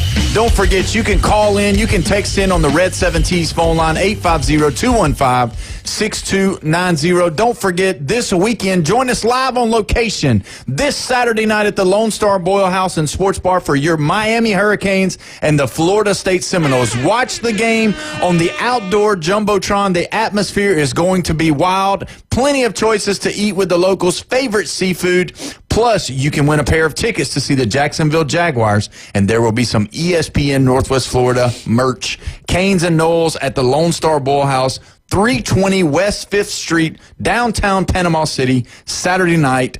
The party starts at 6, kickoffs at 6:30. Local celebrity LSU Jeff was probably going to be in the building, signing shirts, signing T-shirts, signing whatever. He might allow you to video him to, peeling shrimp. Who knows? We'll see what happens. I'll be signing shrimp. So either way, if you want to go meet Jeff, you want to disagree with him, just make sure that you go over there to the Bowl House and see him. So pretty awesome. So, the shirt, I did notice one thing, though. We got some Alabama red in there. You had to make the shirt pop. And I'm glad that, we're on the ticket together, because you know why? Why? You got to balance the ticket between Alabama and LSU fans, Yeah, that's right. That's true. That's very true. I mean, that's really, when you look at it, that's the biggest thing about it. And somebody's got to remain sober. That's right. It's always me. That's right. Somebody's always got to be able to drive. Yeah. Drive me on. So either way, we're going to go to the phone lines. We got Arnold on the phone. What's going on? All right, son. How you doing this evening? Good. I love the shirts, man. That's really good. But getting back to the football, when is the defensive players going to get better coming out of the portal? I get so sick of watching them try to tackle with a shoestring. Used to, you was called a rodeo rider if you done that. Where is that at? Where is the defense going to come back? I ain't seen nobody playing defense.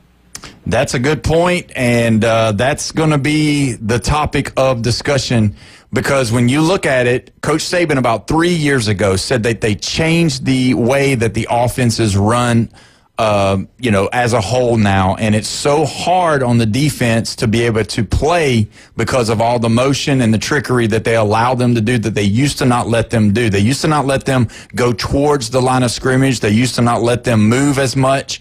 They used to make you where when you put your hand in the ground, you couldn't move anymore. Now you can move.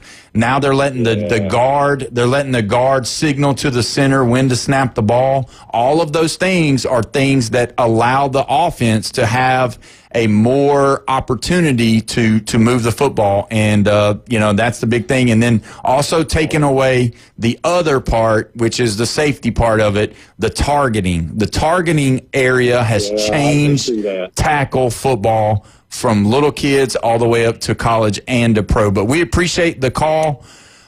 We are going to talk some more SEC. We appreciate you listening. We are excited about it. So I agree with you. I'm happy with my team's defense. I'm happy. I mean, you got almost all. And Alabama players. just held Georgia to 21 points. Yeah, but there's a lot of teams playing defense right now. There's some that are playing defense, but not on the normal scale. Alabama hasn't played on a normal scale. If you look other at than that 31 points allowed to Florida State. But other than that, they haven't played anybody but Florida State. Yeah. And speaking on transfer defensive players, Colton Hood, who had the pick 6 this past weekend, was a transfer from Colorado last season. So we do have a couple of, I know, and he's probably right. Nobody talks about the defensive, transfers. It's just not a hot topic. It's not what people want. It's not what anybody wants to hear. Yeah. They are out there. They are there. I mean, like I said, as a Tennessee fan, Colton Hood, he's a starter on Tennessee's defense. Had a pick 6 this past weekend. Come from Colorado. I just know they're not talked about. But if you look at it, too, the style of tackling has left the building. It's more of a lunge. It's more of a throw your body at them. It's more of a grab. And you know as well as I do, the only ones that used to do that were the ones that were just trying not to get hurt back in the day. The Deion Sanders of the world. They pushed you down. They threw their shoulder into you. But as far as seeing people form tackle anymore, that art of form tackling has left the building. And he's right. I mean, the defenses are giving up more, but it is because of the RPOs, and it is because of the way they changed the offenses and allowed them to have the trickery and to be able to disguise what they're doing, and also allowing you to put your hands on people. They didn't allow you to put your hands on people like they used to.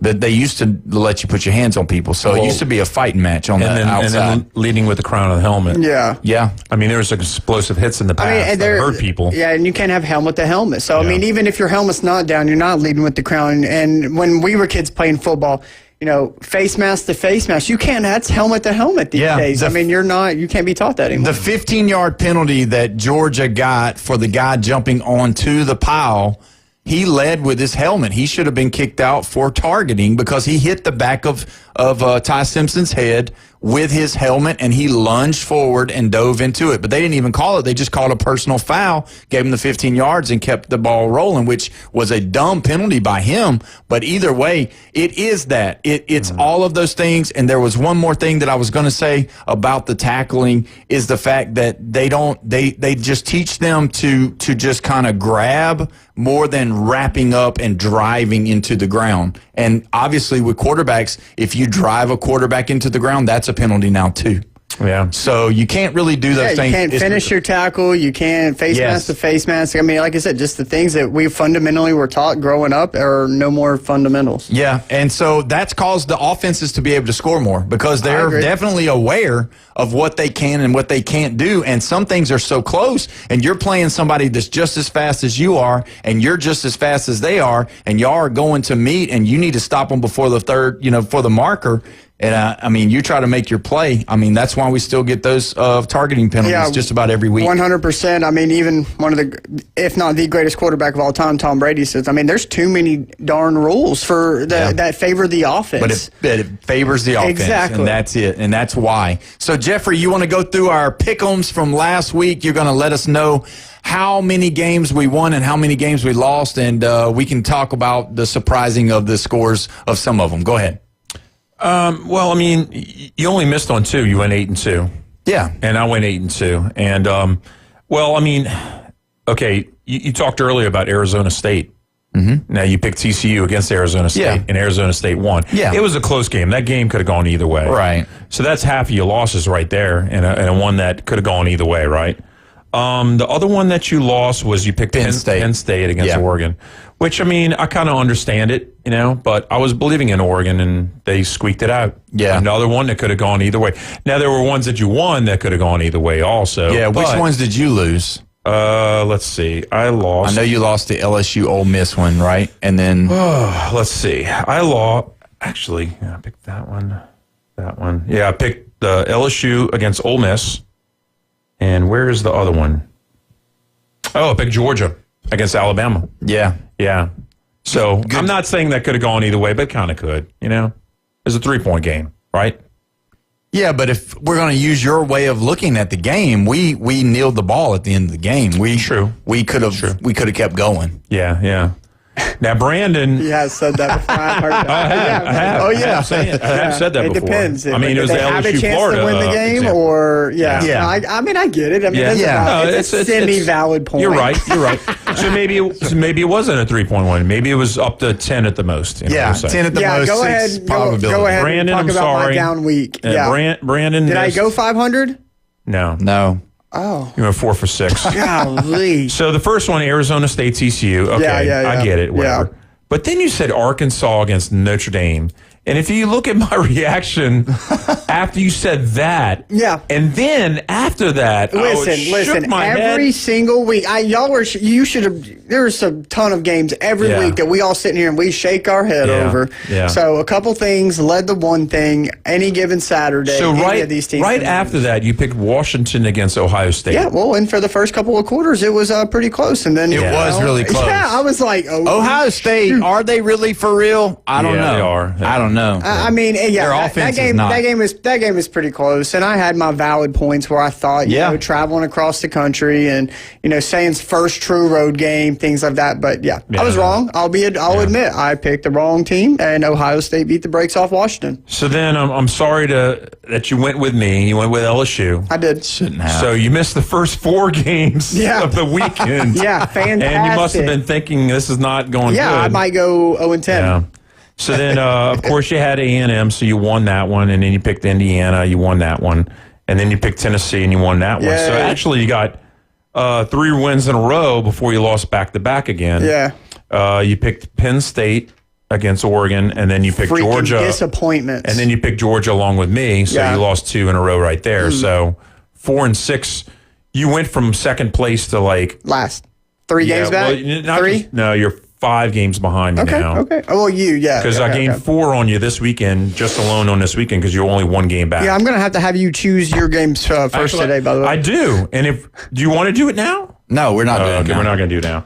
But, anyway, 8-2, 8-2, 4-6. This is a weird weekend because we've been pretty much neck and neck week after week after week. It hasn't been much of a shake-up, really. It's going to get interesting because there's going to be teams that are going to win and they're going to play tough. I mean, you look at a Mississippi State-Tennessee game that possibly could have went the other way. You look at the Penn State-Oregon game, could have went the other way. TCU-Arizona State could have went the other way. Alabama. Yeah, all Florida of those State, games. Virginia. We didn't pick that, but I know that could have gone the other way. These are all all games that I lost. All honestly could have gone either way. Yeah, and you got I'm saying it, Missouri, Mississippi State, and Vanderbilt, those 3 teams who have normally been the bottom of the barrel, they are now able to stay in big games with big teams, and you really don't know what's going to happen. Let me ask y'all this about last week. What was the biggest shocker of the week out of all the games that were played? Give me your number 1 game that you would think that you're like just, totally shocked that it happened and you just didn't think that maybe it could happen. I think it wasn't as much who won, but how Notre Dame scored 49 points in the first half on Arkansas. 49 points in the first half. How can you not be just shocked by that? I mean, that was crazy. Yeah. What about you? What was your shocker of the weekend? I mean, not a huge shocker. I know, and I listened to y'all talk about it yesterday, but are we talking about SEC or just in general? Anywhere. I was pretty surprised, especially Florida State dropping that game to Virginia at Virginia. Especially with the way they started and the way those Florida fans were talking, and I was just like, I mean, it's Virginia. Looking at Virginia's schedule, I don't know how many more. I mean, with that Florida State win, you could look at their schedule and say they're going to win out. And if that's the case, then, it's not so bad of a loss, but I don't think they're going to do that. I think that was a bad game that they dropped. The biggest game to me, and this is going to sound really crazy, but I'm just telling you, Mississippi State playing Tennessee to overtime was a shock. I was thinking Mississippi State. I didn't think Arizona State was any good, and I just thought Mississippi State would be because I don't, and people, that I've talked to have said, oh, well, they're back to where, what was the coach that passed away?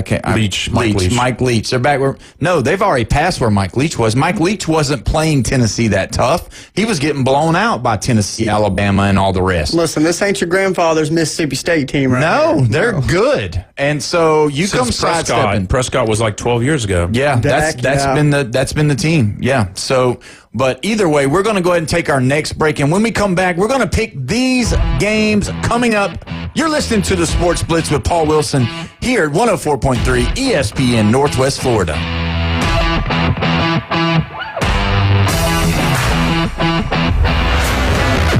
The Red 70s studio line is now open. 850-215-6290. Your home for college football.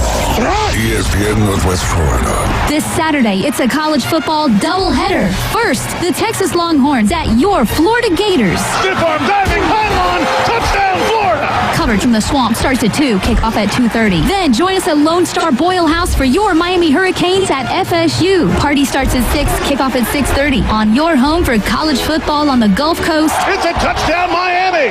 104.3 ESPN Northwest Florida. Okay, college football fanatics, this Saturday night it is on with the Miami Hurricanes at the Florida State Seminoles. Where's everyone going to be watching the big game?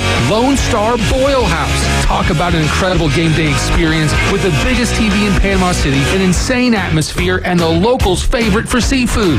Lone Star Boyle House. Catch all the college and NFL games at Lone Star Boyle House and Sports Bar, 320 West, 5th Street, downtown Panama City.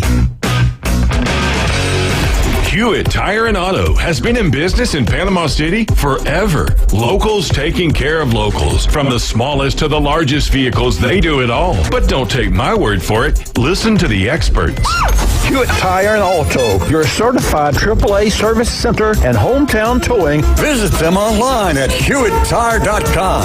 On Airport Road in Panama City. 850-769-7323. Hewitt Tire and Auto Center and hometown towing.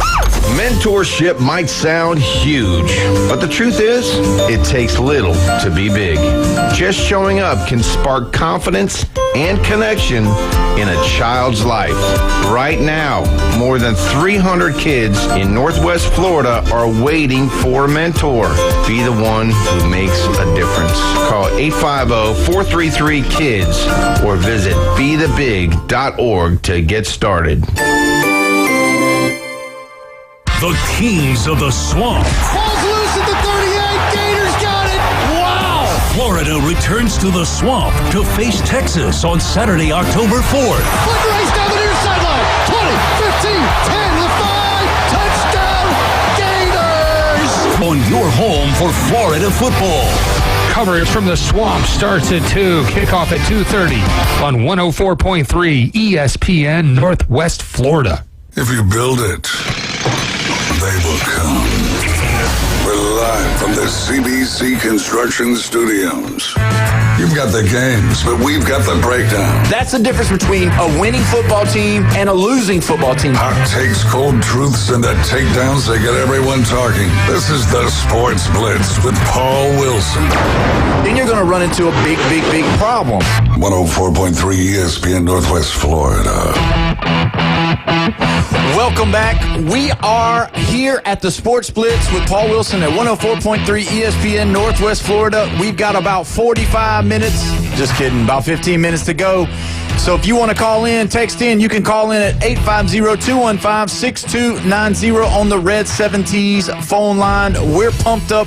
We're excited about it. We've done a lot of football talk. Real quick, though, AutoNation Ford, Panama City, they have the deals for you. You want to get into a good vehicle before the cold weather starts kicking in? Go see those guys over there at AutoNation Ford in Panama City. They can get you in the right vehicle for the right price. They've got all makes and models, and they are ready to make deals. They've got great financing options as well. So go see those guys over there at AutoNation Ford in Panama City, 730 West 15th Street, right there past the railroad tracks. Now, if your vehicle is a good vehicle, but it's got some cosmetic problems, who should you go see? I think you should go see Recommended Collision Center. And just so happens, Wrecking Collision Center is in the building. Tell us a little bit about it, Thanks, Brandon. Paul. Me and my dad, we own Recommended Collision Center. It's a collision center right off Jinx Avenue in Panama City, Florida. Like Paul said, minor dent or scratch, full-blown collision, whether you may have knocked your taillight out in your mailbox or pulled over one of those parking curbs and ripped your bumper off and need to get it reattached or somehow get a new one. We can handle all of those things with your vehicle. So you just come down to 1329 Jinx Avenue, right in Panama City, Florida. Come ask for Brandon or Jake, and mention the show 104.3 ESPN, and you get a discount, man. We'll be more than willing to take care of you guys. That's good, and I know for a fact they'll take good care of you, and they got coffee there for you to sip. They got a good TV. Oh yeah, well, right there. Got some sports on. Always stuff to do right around there. You'll get to see Theodore, the Labrador Retriever. Is that what he is? Golden Retriever. Golden Retriever. Yeah. You tell I'm not a dog person, but sorry about that. Either way, we got some games to get into. Jeffrey, you picked them. You didn't pick them right at the beginning.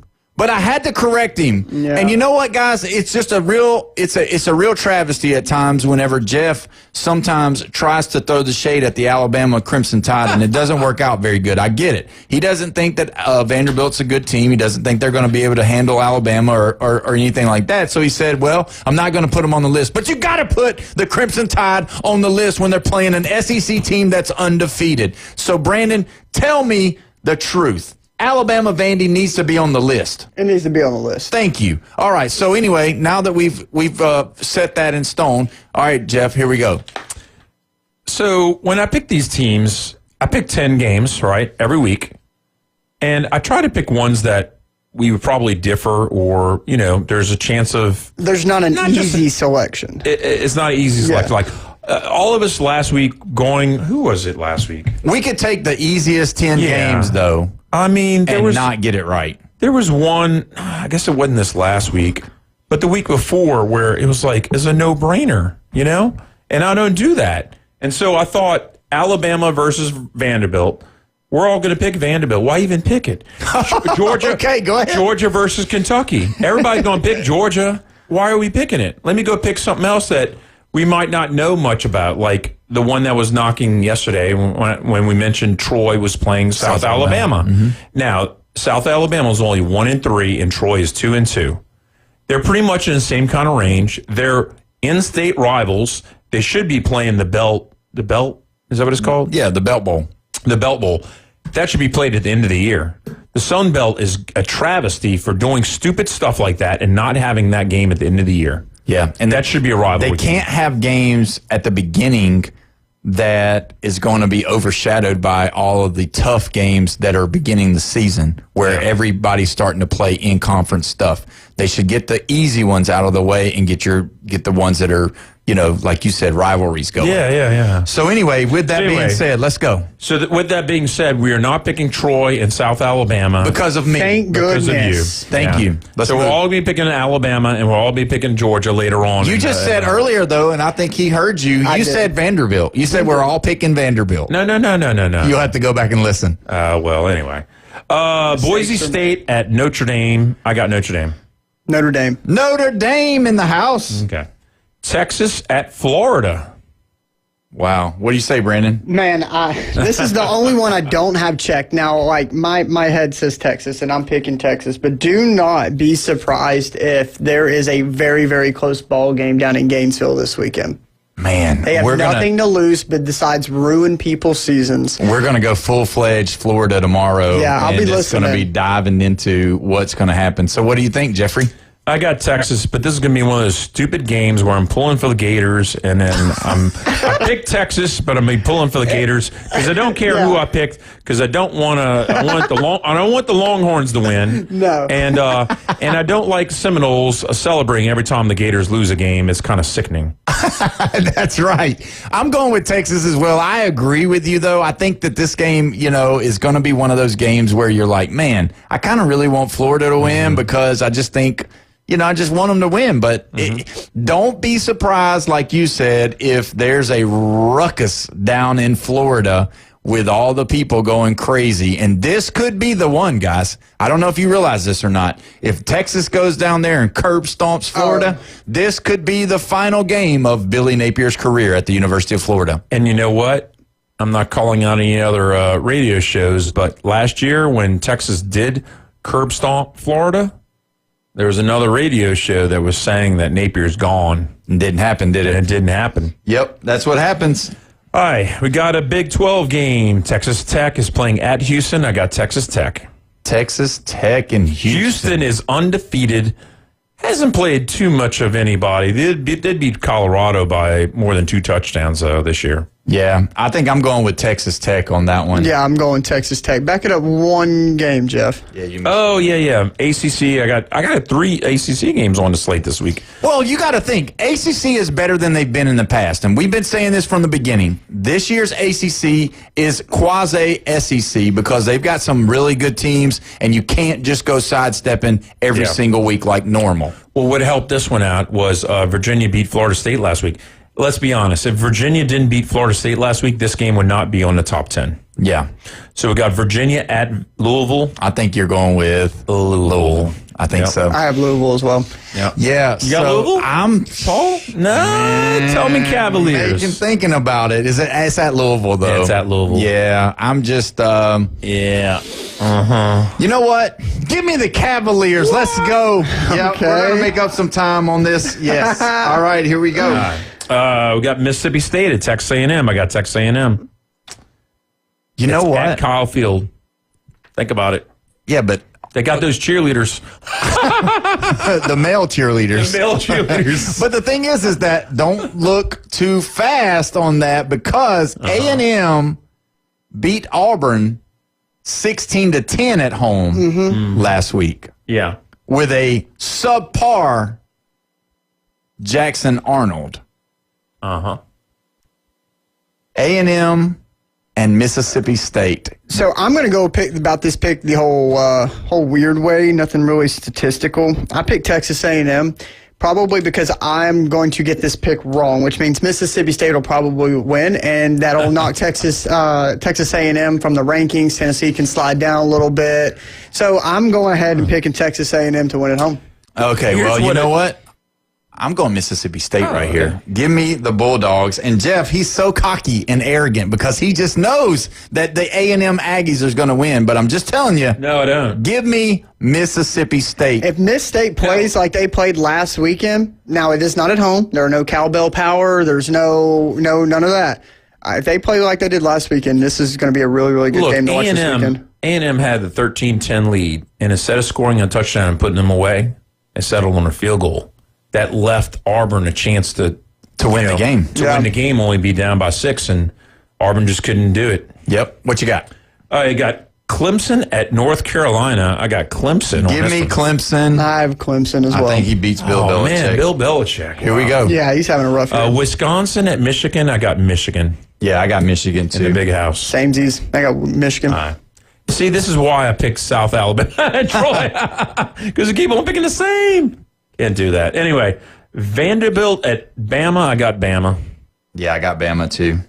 And then you skipped us. Hold on, you skipped like two times. You skipped two of them. I've got them. My order's different. You got Georgia and Kentucky. I got that last down here. Okay, yep. Go ahead. Okay. So anyway, I got Bama. Y'all going with Bama? Yeah, we're going Bama. Hold on, y'all. Me and you. Okay, here we go. All right, so I'm going to represent with my Tennessee boys over here. Oh, I really think. My goodness! I really think. Here we go. That these Vandy boys, they're going to ride their confidence, and they're going to come in here and make it a close game. Now, am I going to say that? I mean, I'm going to pick Vandy to win. Now, do I truly think that? I think they have a chance, and these chance games can go either way. And let me see this college football uproar when Vandy beats Alabama 2 years in a row. Paul will lose his ever-loving mind next Wednesday, and that makes good radio. When's the last time Tennessee did that to Alabama? The 90s? Early 90s. I don't know. After this year, it'll be this year. Oh, what? Well, I'll tell you this. If Vanderbilt wins, you got to wear a Vanderbilt shirt on the show next week. I'll be more than happy to wear a Vandy shirt. Like a skipper. All right, so we got to do the final game. Okay, so I'm writing Brandon down for Vandy. Yes. Write me down for Vandy. Write me down. I got Kentucky and Georgia. I got Georgia. Georgia. Yeah, I'm not too dumb. Let's go Georgia. Okay, so the final game. You got the final game. Miami and FSU. You skipped it. I did skip over that. I'm sorry, I did skip over that. Okay, so timeout. Okay. Let's all go in together and buy Jeff some $5 readers for the show so that he doesn't You need squint 1.5s, 1.75s, 2.5s. 1.5s. Anything's better than the squint that he's doing right now. I need Braille. No, Miami at Florida State. I got Miami on the road. Think Miami's going to win, huh? I have Miami 31-28. Gosh, y'all. I'm going to take Miami as well because I'm a big Carson Beck fan. I just really believe in what they're doing. The big problem is that it's going to be one of those nights where it's going to be football is crazy at night. It's going to be nuts. And let me just give you some scores that we've got in from some of our hot takes on YouTube. Florida 27-24 over Texas. Wow, okay. Miami 62, Florida State 20. Wow. 62. 62-20. 62. This has been a great day. You've been listening to the Sports Blitz with Paul Wilson here at 104.3 ESPN Northwest Florida. We will see you tomorrow. Gator fans, you're up.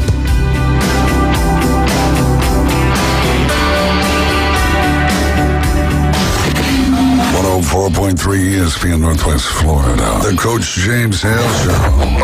If you were coaching football and you were practicing, did you ever practice like plays that you knew were illegal?